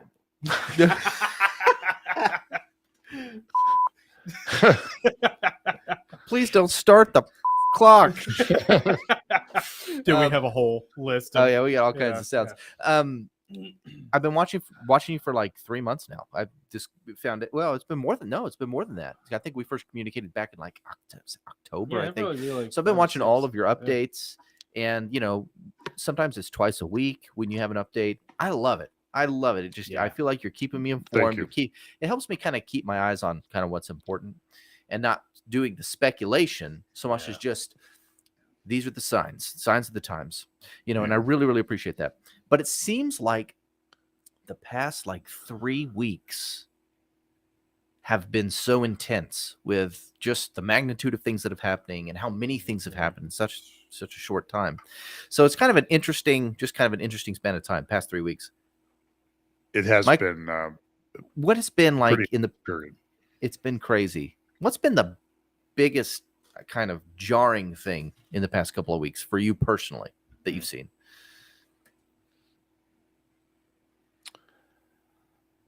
Wow. I think this artificial intelligence thing and where it can go and how it has so quickly become, everybody's talking about it. At least everybody I'm reading is talking about it, and it's a conditioning thing. It's part of this conditioning process that we've been going through. So I think that's it. But then I also see the looming, really serious persecution of Christians that's coming. And it's not that I think, we're better than anybody that's lived in church history, but I think we need to sort of prepare mentally for that, because I think it's going to be difficult. I mean, I think that I'm concerned that there might be some people really disappointed that maybe things didn't work out quite the way that we thought they were going to. Yeah. And it's not because God abandoned us. Okay. It's just that we'd kind of thought wrong. Yeah. And so we need to stay committed to the Lord. Yeah. Amen. I don't know if I should talk about it. A friend of mine from a country sent me a picture. And it was kind of interesting. It was people meeting in a church service in a country where they put themselves at great risk. There were people who had left other countries because as a Christian, if you get into the army in this country, because of the dominant religion in that country, your own army people will kill you if they find out you're a Christian. Yeah. And so one of them had made the way into an adjacent country where it's a little better, but not much. And so they're having this church service, and they got the guys over in the corner at the sound booth table running the PowerPoint and everything. Okay. And it's like a war zone. It was like the worst. It's like the guys at our church, they're back there in the sound room and making sure everything's working, the live stream's working. And the songs are on the PowerPoint slides and everything. And these people are at real risk. But the interesting thing was, and I looked in the back of the room, they were in a storefront. And in the storefront was this like giant red neon cross. And I thought, man, they're not hiding anything. They know Yeah. what it costs. And that's so I like, how do we get ourselves ready to do that if that's what it takes? Yeah. Remember Chuck Missler, Mm. bless his heart. I'm sure you've heard of Chuck. We are I- huge Chuck I love Missler Chuck fans. Missler. Yeah. Chuck Missler was a friend of mine. You know, I was going through a really That's tough time cool. once. I'll tell you a quick story. I was at a conference in California, and I stopped by his table, and he was, of course, you know, Chuck Missler at a big conference is like, you can't get anywhere near him. Yeah, So sure. I talked to his assistant, and I said, hey, you know, if you can get Chuck, I just want to say hi to him. He goes, oh, he'll want to talk to you. I want to talk to you. So I go to lunch, and I'm walking through the parking garage at this convention center. I think it was in Anaheim. And I was kind of down because I've been dealing with some pretty bad stuff at our church. And I hear this, John. So it's Chuck Missler. So I'm like, wow, I can't believe Chuck Missler knows my name still. And I walk up to him and he goes, how's it going? And I said, well, you know, I got this problem. He goes, I don't want to hear about that. Can we just pray about it? Oh, that's awesome. Okay. So so the Chuck was just like that with me, at least. I mean, we had some great talks. I remember we had a dinner. It was we were at a pastor's house in Peoria, Arizona, after a conference, and it was Bill Koenig and me and Chuck Missler at the table for like 2 hours. That was so I've been very, very blessed like that. So, but I'll never forget, like, here's this guy who he doesn't have time to talk to me or anything and he says, let's pray. So that was a very good lesson. And I've had some other people that I've gotten to know that are fairly well-known speakers and that type of thing. And the one thing I learned from them is I've seen them in a group of 3 people, and I've seen them in a group of 3,000 people. And they teach the scriptures with the same intensity in the 3-person group as they do in the 3,000-person group. So that's a good lesson. And that shows that those guys are really oriented and on the right track. And now I've completely forgot. So what you thought what's the most important thing I've seen? Yeah. I think I've seen sort of this artificial intelligence thing, but I've also seen that there's I won't mention that. I always hesitate to mention the guy's name because I don't know if the person would like me quoting him. And so this is a guy, he has a group that he leads. It's a small group. They're wonderful people. Phil Haney was part of this group. You know who Phil Haney is? He was Phil Haney, the Department of Homeland Security guy who ended up, they found him dead a couple years ago, shot in the chest. And Phil had become a friend of mine through some circumstances. He'd be coming through town. Hey, let's get together. You know, come over to my RV. We'll sit and talk for a while. And wonderful guy. Really knew a lot about Bible prophecy. A lot of people didn't know that. But he was part of a group. And one of the guys who's the leader of the group now, he said, we're at a point where we need to be a people prepared. So I think that just really kind of is stuck in my head. I heard him teach about that recently, or I saw a video of him where he was teaching about it. And that relates to the church and the Jewish thing that's going on and all that other stuff. And so we need to be a people prepared. And so I think I see this time coming that we're at that time. Yeah. Okay. Next question. Next freebie. Go over to you, man. I'll tell you, John.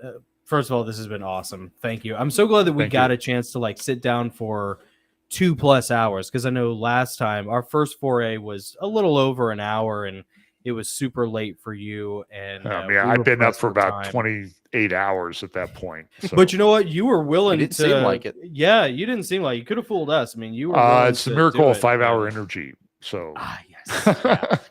I know. I drink. That I was drink those adrenaline when- because I was in Jerusalem, man. I'm in the Yeah. the Maybe holy they'll city, sponsor the the city show. of God. Yeah, it's electric at that point.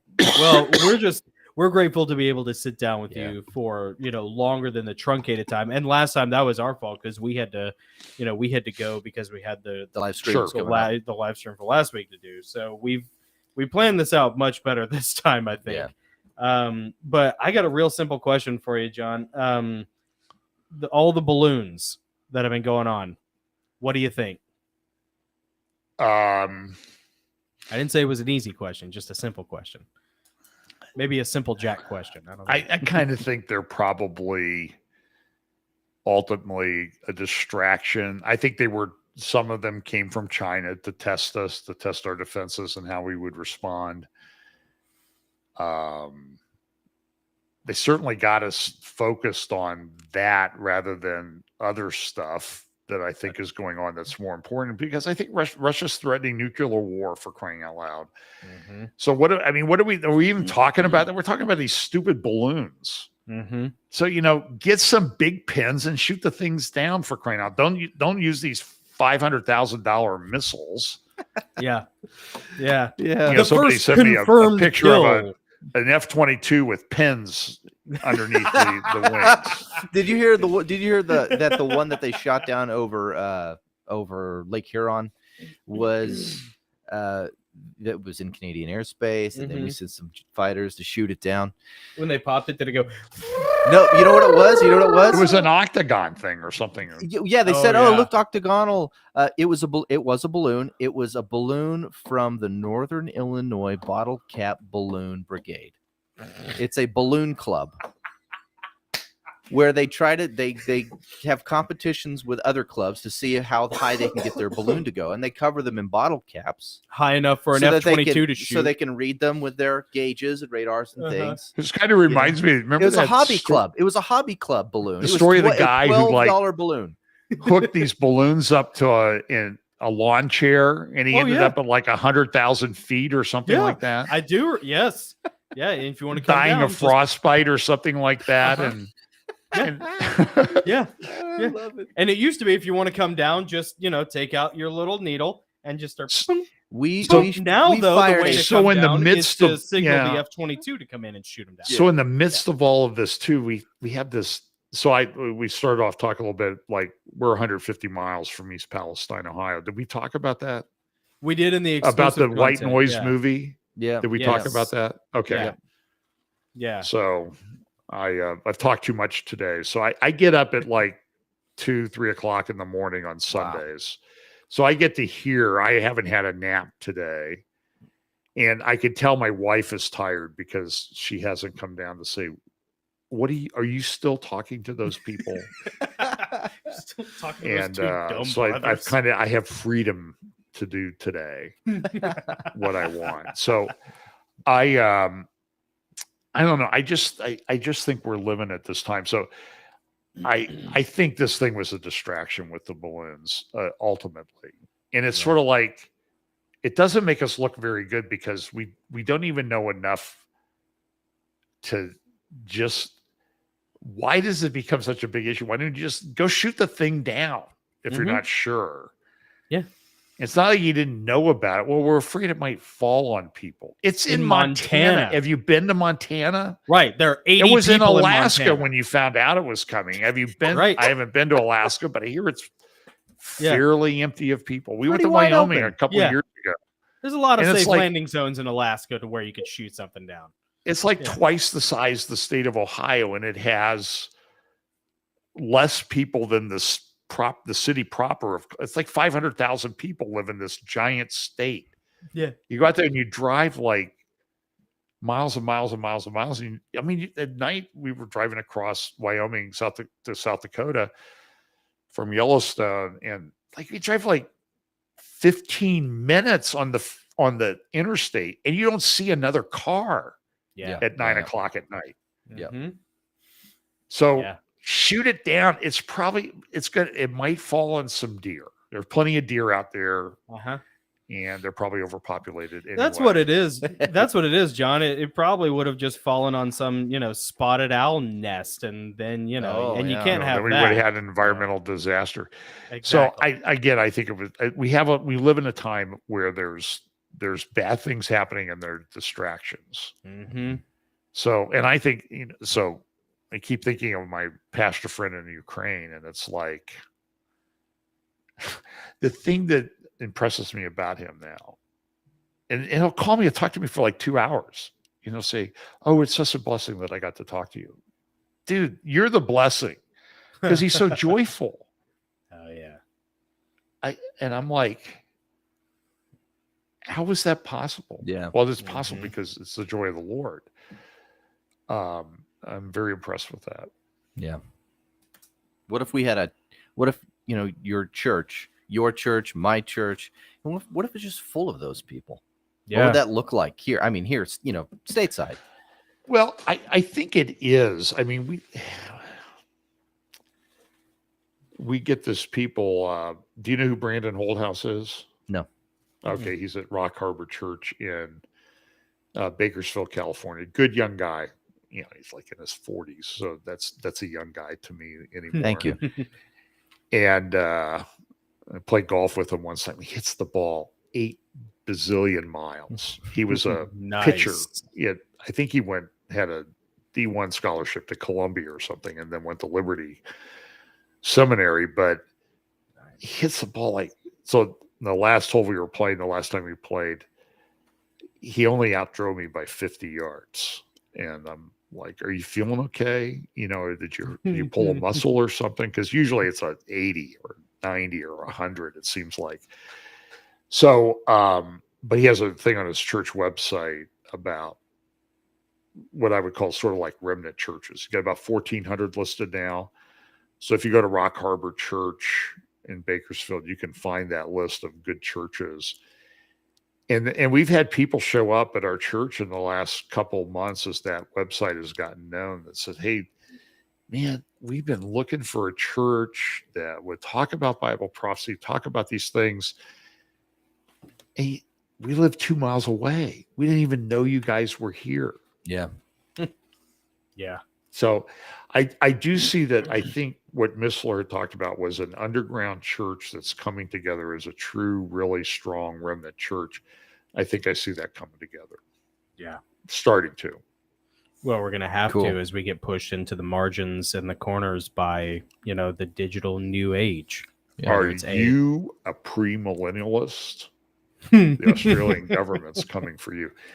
And we're that here in the United States. Remember that gal who was going to be the director of disinformation or whatever? God, that's Yeah. right. Scary Poppins, they called her, because she's Scary Poppins, yes. Yes, that's right. the disinformation Mhm. nanny or something like that. Uh-huh. Yeah. Yeah. And so she went away, and everybody, "Oh, well, good, we're not going there." Yeah, They we haven't are. stopped a single thing. Yeah, you just don't hear about it now. Right. Yeah, they know Right. better. Mm-hmm. I'm with you. So it's a crazy time. But sometime I'll have to talk about some of the things I saw in Israel when I was there Yes. that are just absolutely astounding. So I'm going to do a conference in Calgary in early May, Last Days Bible Conference. I don't know if they're streaming it or not. And I have to give them my topics this week. So I know one of them, I was sitting there. The last night I was there was Friday, it was Shabbat. So I went down to this wonderful Jewish family, Orthodox rabbi, Zionist, and sitting there, and I'm driving back, and the conference people contact me and said, "We need a topic," and it's about from Psalm 90, I am God and I change not. And I'm thinking, oh, the first thing that popped into my head was, oh, like Micah, where it talks about the Messiah will come out of Bethlehem Ephrata, whose comings are from of old, that's, and I'm thinking like, wait a minute, I just had Shabbat dinner in Ephrat. I was like right in the middle of it. It didn't even occur to me. Yeah. You moron, and it's like, so I'm going to talk about that. The comings from ancient, the prophecies relating to the first coming of Christ and then probably the one at the end, the prophecies of the second coming of Christ. So that'll be 2 of my 4 talks. Okay. But the I trip, can't wait to hear what you have the to say trip about to that Israel book. is just absolutely, it always amazes me. I walked on the edge. I walked on the Pilgrim Road. The Pilgrim Road goes from, they're excavating it. They got about 300 feet to go. They've just acquired all of the land, and they are now excavating the Pool of Siloam in the city of David. Yeah. And I was there. So I walked on the city. They found it because they were fixing a sewer pipe that broke. And they dug down and they hit this rock, and then they look and the rocks are kind of curved, and they thought, well, maybe we ought to excavate this a little bit slower. And all of a sudden it was like the size of 2 Olympic swimming pools. It was a rich place where they would go and purify themselves. And then they would walk the Pilgrim Road from there, about a 500-foot elevation change up to the Temple Mount. And it would have been done when Jesus was there. Jesus would have walked this road. Wow. Well, he went to the Pool of Siloam. He healed somebody there. Wasn't that where he healed the blind guy? Go wash in the Pool of Siloam. And man, that's cool. And since we were there, they said, we're going to excavate the whole Pool of Siloam. And we want to put in place where all the pilgrims can come. Where at the time of Christ, millions walked the road each year to the temple. And now at this time, they're putting in place the road where they want every millions to walk the road to the Temple Mount and maybe a temple. Maybe. Yeah. So you sit there and you walk this stuff. So I was telling you earlier that I lost one of my wife doesn't know yet, so don't tell her. I lost one of my AirPods in the Menorah Square in the Jewish quarter of the old city. And the miracle of technology, I could go to the exact apartment where that thing ended up. And hey, could you find an AirPod? And the guy would like freak out. Who are you? This Nephilim sized guy knocking on my door. And then, but I forget where I was going with this, but it's such an exciting time to be there. I'm going to try to organize a tour. So if people want to follow me at Fellowship Bible Chapel, I'm sure one will be coming. And I did some things I'd never done before. We went down to Gaza. I took a tour under the Temple Mount, the Western Wall tunnels. Mm-hmm. It is unbelievable, the scale and scope of building down there. It blows your mind. And it all fits with the biblical text and narrative and stories and everything. That's so cool. I could go for a long time about that trip. So one of the things, my goal on one of the trips is we're going to take kind of a standard tour. And then there's going to be, now you're going to get the real stuff, 5-day extension. Yeah. Cool. And try to take people up into the areas of Judea and Samaria, West Bank. Cool. Where most tours don't go because it's difficult. You can't take a big tour up there. But so pray that comes together. And I really appreciate you guys taking the time to let me rant on for a long time, way over my limit. No, we budgeted for it. No, so this is great. Nick was man. smart. We love it. Yeah. We love it, man. We're glad that you wanted to come back. So use it however you want. And if you don't want to use it, that's fine too. I enjoy talking to you guys. Yeah, Likewise. We always have a blast. And it'd be cool to get you back, and we could do like a deep dive on some various things in Israel that you've seen. And also talk to Derek Gilbert, because I think is he going, or has he already been and he just got back? He's going in March. He's going in March. Yeah. So Derek and Sharon, I know them. Yeah. But I've never met them face to face. How's that? Yeah. Well, no, it's like the miracle of the internet and everything. Okay? I know. Yeah. I've talked to them. I've done a couple podcasts on his, interviews with him. Yeah. But I'm pretty sure we just have never been in the same place at the same time.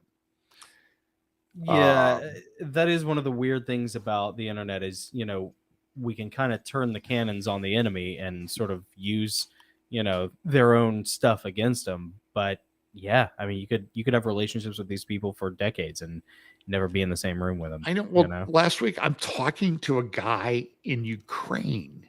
Yeah. In the middle of a war it's like he's sitting next to me. And here's the cost. It cost, I had to buy a phone and he had a phone, but the cost of the call was zero. Yeah. It's but crazy. Amazing infrastructure that's built in order to. I can remember when I used to go through my bills for clients each month, and I'd have this long list of long distance calls, and I had to, this is going to be billed to this guy. And I used to have to do that for my cell phone because you used to get charged by call on your cell phone. Mm-hmm. So I never figured out why I had one partner. He was kind of a cheapskate. And cheapskate lawyer? What?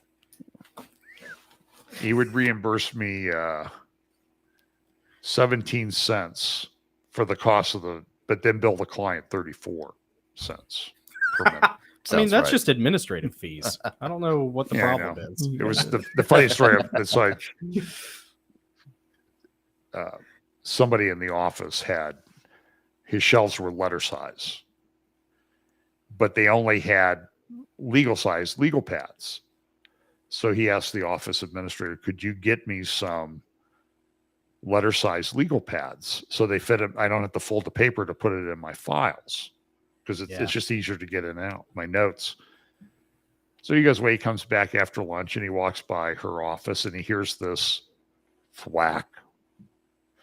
He looks at it and goes, what are you doing? She goes, well, you wanted letter size and boss says that I would have to take the legal size and cut the bottom off so they're letter size now. Now that's a cheapskate. So and that paper's still reusable. I mean, come on. You can make Post-it notes. You might have out made of it into notepads. I was going to say, they're kind of gnarly on one side, but get over it. Yeah, you could just write circumcise notes the on legal pads and turn them into sticky notes. Yeah, that's right. Anyway, I appreciate you guys and thanks so much. John, thank you, buddy. John. I'd love to have you back. Look forward to it. Enjoy the rest of your Sunday and get some sleep, my friend. Okay, thanks. See you, buddy. See you later. Okay, we'll talk to you later. Hey, if you guys have been enjoying this interview and you'd like to hear the rest of it, including some really down and dirty stuff that we're not allowed to say here on YouTube, head over to patreon.com/the Gosslings. We'd love to have your support there and share exclusive content with you. That's right. Keep it cool. And remember, these are interviews that strike down the dark. They do indeed strike down the darkness. They strike down all the darkness. That's right. Strike it down hard. So hard. So hard.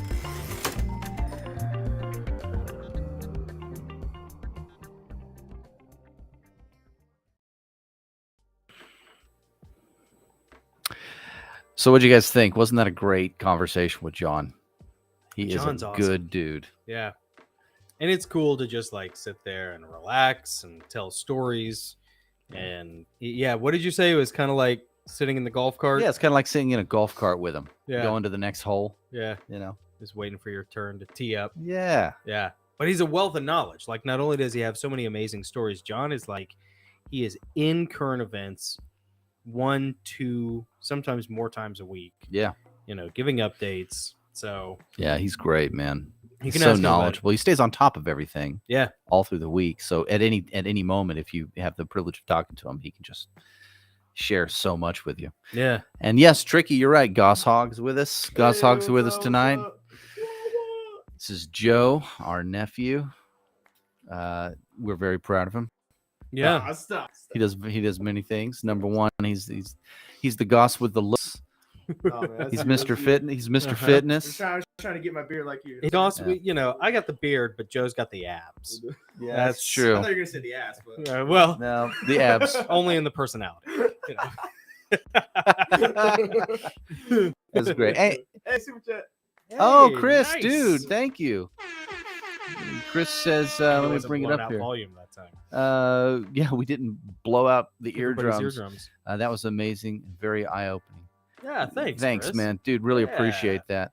Thank you Really, very really appreciate much. that. Yeah, you know, I can I say how much I really love this community and what we were seeing in the chat. You guys Yeah. supporting each other, showing grace to each other. You know, Able to disagree collegiately, yeah, supporting each other, talking about how you'll pray for each other, uplifting each other, encouraging each other, yeah. getting along, and having fun. I mean, Without we're making Life of Brian jokes in there Yeah, because Tricky and Colin have a great sense of humor. that's true. They do. You know, and I don't want to sound churchy or anything, but I mean, it really blesses me to see that. I mean, does. that's awesome. I mean, it makes just like, yeah, that's, you know what? I'm so glad we do this. Yeah, I'm yeah. so glad we do this. It is. We're kind of at that really cool phase. Nick and I were talking about how like we are starting to build a cool community of like, you know, core audience members who are, you know, tuning in every week. So you guys get it. You kind of get our sense of humor and you get what we're about, and we're all on the same page. You're kind of there too. And, you know, we're all just kind of along for the ride together. And it's a lot of fun. Yeah. Authentic. Yeah, exactly. Authentic. You know, Yeah. and that's kind of the atmosphere that we try to generate, you know, on the Gosslings, is to be, you know, positive, informative, entertaining, and for me at least, at the very like the heart of it, authentic. Yeah, Authenticity is absolutely. a big deal. Yeah. So Yeah. I'm gonna put the chat up on the No screen. fakes. no fakes. So another thing I wanted to mention, as a lot of you guys probably know already, but we wanted to at least throw our voice out there and say how sorry we are to hear that Dr. Michael Heiser passed away this past week. Yeah. Succumbed to his battle with cancer. I can't remember what video I was watching, but someone had a written statement. He had a kind of a last words written statement, and it was very graceful. Yeah. You know, and now he's there in the unseen realm. Yeah. And his parting words are very encouraging. And I wish I had planned to do this. I'd have him up. I'd read them to you guys. But I've read his book. If you have not read The Unseen Realm by Dr. Heiser or heard of his work, I'd encourage you to scour YouTube, buy his book and read it, and it'll bless you. It'll really connect some dots for you. Yeah. You know. So anyway, that's my piece on Michael Heiser. Yeah, he's kind of like one of the lost greats now. You know, Dr. Michael Heiser, Chuck Missler, Rob Skiba. You know, I put all three of those guys kind of in the same camp of pivotal voices in the realm of Christian esoterica, discussing topics that should not be esoteric. Yeah. Well, just like Gary Wayne. You said Chuck Missler, right? Oh, yeah. Yeah, Gary Wayne, too. Gary Wayne's another one of those. Yeah, but Gary Wayne's still alive. So, yeah, he is. Yeah, knock on wood. Yeah. Thank God. Yeah. So, but as far as like being a part of that ilk, you know, those impactful foundational and Derek thinkers, and Derek, oh, dude, who is like one of the most industrious. Derek Gilbert is constantly working. It's amazing how much that dude gets done. I know. Like, he's an achiever. Yeah, he's one of those hyper industrious guys that like Jordan Peterson talks about, where like if you just hand Derek Gilbert a hatchet and send him out into the woods, you come back 6 months later and there'll be like a cabin, a fort, fortress that he's built.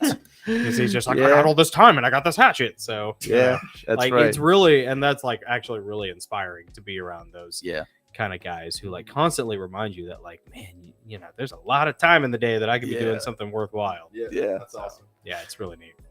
Very cool. Well, earlier before we went live, we were interviewing someone. I don't want to tell them yet who it is. Oh yeah. But let's just say on April 22nd, which is Earth Day, and it's kind of in the middle of the week, we're going to have a midstream. We're going to play an interview, kind of midweek. Sorry, not midstream. Midweek live stream, and it has something to do with Earth Day. It's gonna be weird. And you guys are going to love it. Oh, that was a midweek one. Yeah, that's going to be in the middle. Well, really? yeah, because Earth Day, that. April 22nd, like it's not on a Sunday. I see. I got so you. yeah, it's going to be a lot of fun. Crazy. That was crazy. And next week is, I believe, our after party. Yes, Illuminati after party next week, live stream. Jonathan and I will be kind of recapping some things over the past couple weeks. And we don't have a party button. We don't have party music. We're gonna have to get. Yeah, we'll have to do something. how We'll about need this new one? sounds. you enjoy it. That's a good one. Got a little Weird Al quote. But also kind of and this is something that I want to talk to you about. I have an idea Okay. in response to the emergence of ChatGPT and AI. Oh yeah. Yeah, related to writing. Okay. That I think you're gonna like. Okay. We'll talk over sushi, Okay. Nice. and then next week maybe Little we'll share that sushi with talk. you guys. Yeah, a little sushi talk. Mm. And let's see what else. What else we got going on? We should do our shout outs. Yes. Let's see here. I'm going to start with Hemingway level patrons. We like to give our those who support us. We like to give them a shout out. Mama Shaw OC. Hope you enjoy. Click the button. In the hope you enjoy it. Mama Shaw OC, thank you so much. You were in the chat tonight. Jody S, American Cars. Yeah, Miss American Cars. Yeah, he wasn't here tonight. I know. And we even asked his dang question to John. What's up, dude? What's going on? No, it could be working, couldn't be here. But Yeah, you guys, no thank worries. you for your very, very generous support. We really, really appreciate it. And our Orwell level patrons, Cascadian Breeze, Gabe Bello, Christy D, Mike Fisher, Ice Queen Empress, Blue Eyed Bandit, Carol J, Jamie J, Sean E, who we saw in the chat, Sunny Sean. S was in the chat Yep. tonight, Michelle B, and Charlotte K. Yeah. So those are our, and there are more. There are more Yeah. Bradbury level, and Mm-hmm. but those are our top patrons right there, and we really, really appreciate you guys. Yeah. Bradbury. Yeah, Yeah, he's a Joe's a Bradbury. Joe's a Bradbury. Bradbury. Yeah. Joe's a Gosling. Joe's a Yeah. Gosling. Honorary Gosling. Yeah. Let's see. Michael Smelser says, wishing Gary Wayne a long and blessed life. Yeah. First of all, welcome, Amen. Michael. Second of all, yes. Yeah. Concur. Amen. Absolutely. Yuck, sushi. Yeah. I know. Well, I'm gonna get the Massaman curry. That is pretty good. Yeah. Yeah. I'll let you guys take on the sushi. Get your walkaway roll and your California roll and Mhm. whatever roll. And dragon roll. Yeah. Kitty cat roll. The ring of fire the next morning roll. The runaway roll. Yeah, that's what the runaway roll. That's what we should call it. Yeah. Yeah. Tricky says sounds fishy. Yeah. Yeah. I actually like sushi, but I don't know. Sometimes we are really landlocked, and we Oh, are yeah. very far away from where the fish typically get caught. And Yeah. so sometimes I'm a little skittish. Sometimes. Yeah, you never know. Yeah, you never know. Yeah. Sunday and it's at the sushi end of might the- be like end of week sushi. Yeah, not a long shelf life on that. Mm-mm. So, and it's the end of the day. I don't know. Fish burp No. roll. I'm going with the curry. I'm going with the fish burp roll. Oh, I can taste it from here. Oh man. Let's see. What else do we got? And here? Dusty, yeah, man, look, that's one of the great things about like what we've kind of fallen into. This has been a real natural thing with the Goslings, and the community has been very supportive. So Yeah. yeah, it's a good place for that. It's a good Yeah. place to come and get some support, man. Yeah. Even Yeah. if it's just emotional and conversational support, that means a lot. Mentation is very important. Yep. And and we're glad you're here. We're glad you're Yeah. here and participated in the chat tonight, part of the community. And I'll be happy to pray for you, man. Safe place. let's see, a little what else? Spice. Oh, Safe with a little spice. Safe but spicy. Safe but spicy. If you are not a patron and you want to be, Yes. there was probably at least another 45 minutes, of that John Holler interview Mhm. that's exclusive to our patrons. Yeah. And patreon.com/the Gosslings. Yeah. You can go and check it out there. If you don't want to type it, we have this cool little QR code. I roll my eyes because it's, one more. Instrument of the beast. Yeah, you know how I am about It's a digital tooting of the technology. horn It's from a the new instrument little of the thing beast. here. But there it is. If you want to scan it, you can go and at least check out the different tiers. And if And it we're feels turning the right. cannons on them, baby. We're Yeah. What does Gabe says? We're using the Goliaths, like Yeah, David we're- used Goliath's sword to kill him. Uh-huh. Yeah. Yeah, I guess so. Yeah. I don't know. I hate technology. We'll shave that sword down 13th warrior style. Yeah. Give an Arab a sword and he makes a knife. It works. When you die, can I give that to me daughter? Oh my gosh. It's a great movie, by the way, if you haven't too seen good. 13th warrior. So good. So good. The Branch, what's going on, man? Good to see you. up, Thanks for Branch? joining tonight. Man, I wish you had jumped in the chat earlier. It's always good to see your always good to see your name pop up there. Very cool. Let's see what let me get that caption down. Yeah.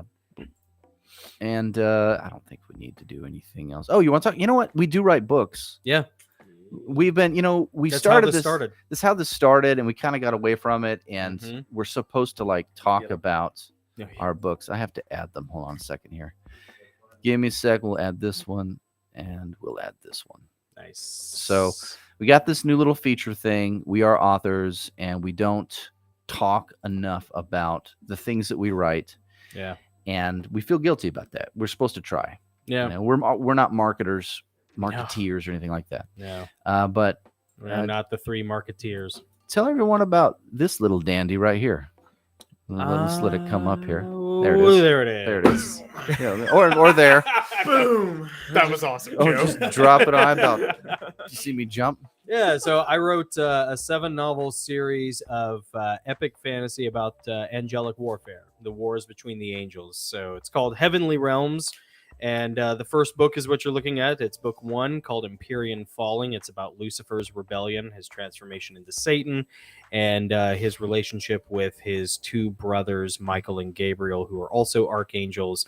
A fictional retelling a la Paradise Lost, mixed with Braveheart and Gettysburg and Gladiator and stuff like that. Lord of the Rings ish. It is a fictional retelling of Christian, what some would consider Christian mythology, but we would consider Christian prehistory. Yeah.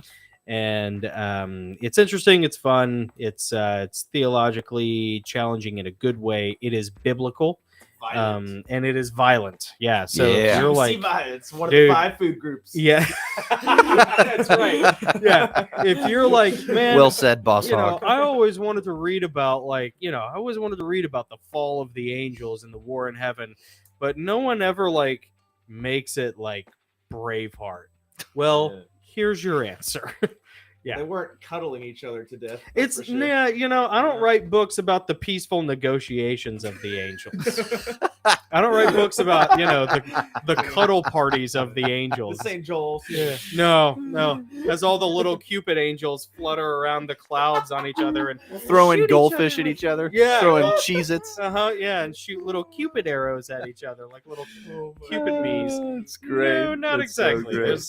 There's a lot of stuff in there that you might enjoy. If you're, I kind of wrote it as a thing. I was 17 when I started. Took 20 years to get them published, and the series is almost finished with publication. The 7th novel is with Adam, my narrator, Yep. right Legacy. now, and he's doing an edit on it. So the series is done. You don't have to worry about is it ever going to get finished, or is it going to be a Game of Thrones thing? No, it's done. It's done. It's all done. Nice. Don't do that to me. So yeah, I hope you enjoy it. It's a lot of fun. You should check it out. So, what about you, Nick? What do you write? Well, I wrote this young adult Nice. urban fantasy. Yeah. Young adult paranormal urban fantasy about a young man named Henry Half Moon, who is basically he has his own faith crisis, and in the middle of it, he is called by gods he doesn't even believe in to go into the other dimension and slay a fictitious race of demon called the Algalim. Nice. But it has elements of the Nephilim, the Anunnaki, the Mhm. ancient Greek gods. Just kind of, it's a blend of all that. It's a blend of the occult Yeah. in there as well. If you're a Gary And, Wayne fan, you will A dig lot Henry of Half elements Moon. from that. Yeah, Yeah. a lot of elements from that. Yeah, and again, that's Henry Half Moon. Easy read. It's kind of the first person perspective. Nice. And he's snarky, Mm-hmm. and he finds himself in a pretty wild situation. Yeah. You want to talk about this? Yeah. Yeah, and it's also very violent. It's got some pretty wild stuff towards the end. It's pretty good. Yeah. I love that one.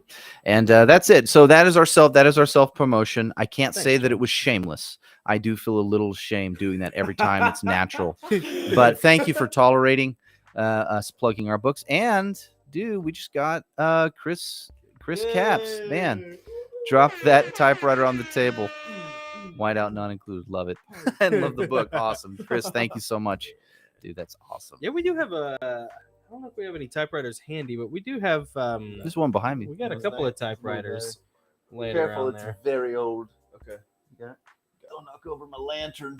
Yeah. You start a coal fire. Yeah. You start a fire in the mines. Kill us This all. is a 1917 Corona 3. Yeah. portable folding typewriter. Yeah, yeah, yeah. It's my baby. It actually types. I found it in an antique store. I cleaned it up and put some ribbon on it, and yeah, it actually works. Yeah. I'm so nerdy right now, guys. I'm so sorry. My apologies. This is a great time. Excuse me. This is a great time to give Mike Fisher a shout out for the super thanks, chat. Mike. Sparta. We need that soundbite. We got to do that soundbite. This is Oh, the my- Gosslings. Dun, dun, dun, dun, dun, Oh, dun, yeah, I'm gonna do the dun, Sparta dun, soundbite. dun, dun, dun. We got some work. Gotta get Oh, that. and the party sound too. Oh yeah, and the party sound. Yeah. Okay. For the What after other party. sounds should we do, guys? What other sounds would you like to hear on here that Yeah, within reason. wouldn't get old super fast? within PG-13. Party sound. Yeah. Maybe this one. What is? Oh yeah, I like that one. I'm your huckleberry. See, everyone loves that one. Everyone loves that one. I love Mhm. that one. Yeah. Oh my goodness. What's this one? I don't remember this one. That's our censor bleep. Oh, that's the bleep. Yeah, oh, that's right, the yeah. bleep. Yep, that's the bleep. Yeah. Well, here we go. This is Beginners class today, huh? This so stupid. Name the movie. Can you name the movie? name that movie. Can you guys name the movie? Anybody? Somebody will get it. Yeah. Somebody will get it. Well, in the meantime, Chris Caps is a nice little pun about the name of my typewriter. yeah. Yeah, Uh-huh. indeed. Yeah. Dare we say Indeed. the word. Yeah. Indeed. Yep. Good catch. Skyromatic, let's go. Ooh. What's that? Where? What? Dusty says Skyromatic right there. Skyrim addict. Oh, yeah. that's me. Oh, Skyrim. Yeah. Oh, and somebody wanted us to introduce everybody from left to right. So. Oh, sure. I guess. Well, I'm on your left, so I'm Yeah. Nick. I'm Joseph. And I'm Jonathan. Yeah. And Yeah. we are the All have And the we are the same Goslings. blood in our veins. That's right. What do the Goslings do? Chris Caps, we strike down the darkness. Strike down the dark. We bring you interviews that strike down the darkness. Again, it is the legend. Or possibly. Are you not entertained? Yeah, that's a good one. Are you not entertained? All those single moms out there just got a little hot thought. Is this not why you are here? I mean, who doesn't with Russell Crowe? You know? Yeah. And a few single dads. Yeah. Well, Tommy. Brothers don't shake hands. Brothers gotta hug. We're brothers. Brother love. Yeah. Somebody was asking earlier. Yeah, Nick and I are technically half brothers. We're all related by our dad, and then Joseph is our nephew. Yep. He is the son of our eldest brother, Nick's full-blooded brother, my eldest half brother, BJ. Yep. So Yep. Who we'd like to get on, the stream sometime. It'd he be will, super He fun. will It's not debase himself. It's hard to get be him to talk on. about some of this Yeah. stuff. It's hard for him to talk about this stuff. Yeah, like I said earlier, I can hear his eyes rolling from like right now, talking about all this stuff. But man, this stuff. I mean, But, I this want is to what talk people- about this Yeah, stuff. people want to talk about this stuff because the church isn't talking about it. Yeah. That's kind of like when we joke about, Church, you what's know, cool? yeah, the church of what's cool. The The Church ministry- of What's Cool is talking about it. But it's Yeah. not a joke. It is the church ministry what's of the cool. broken sword Yeah. is the Goslings, as brought to you by the Church of What's Cool, and that's we kind of joke about it, but it's actually true. Like Spice indeed must flow. the spice must flow. Yes, the sleeper has awakened. Let's see. What does it say? Hi, Nick, Joseph, and the big guy. Yeah, I'm the big guy. Yeah, I'm the big guy. I know. Yep. Thanks. He's got that intimidating look, you know what I'm saying? I'm That just rugged look.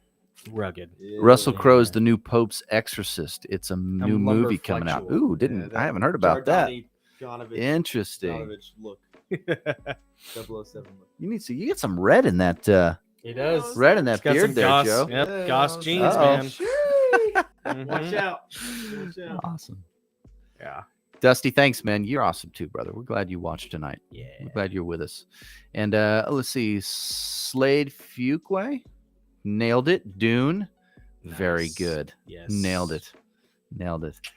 Well, I think we should go get some. I think it's time. Yeah. I'm getting hungry, and I think they're gonna close soon. So we got to get We going. might make it. Yeah, we'll This make might it. be, this We'll might be make a Sonic. Claim it. it. might make a Sonic run. All right. Well, that's it for us tonight, guys. Thanks again for watching. Yes. Thank you, everyone. I am Jonathan. I'm Nick, And who is this? Joe. Boss Nick. Hog. And we are the Gosslings. Go forth And strike down the darkness.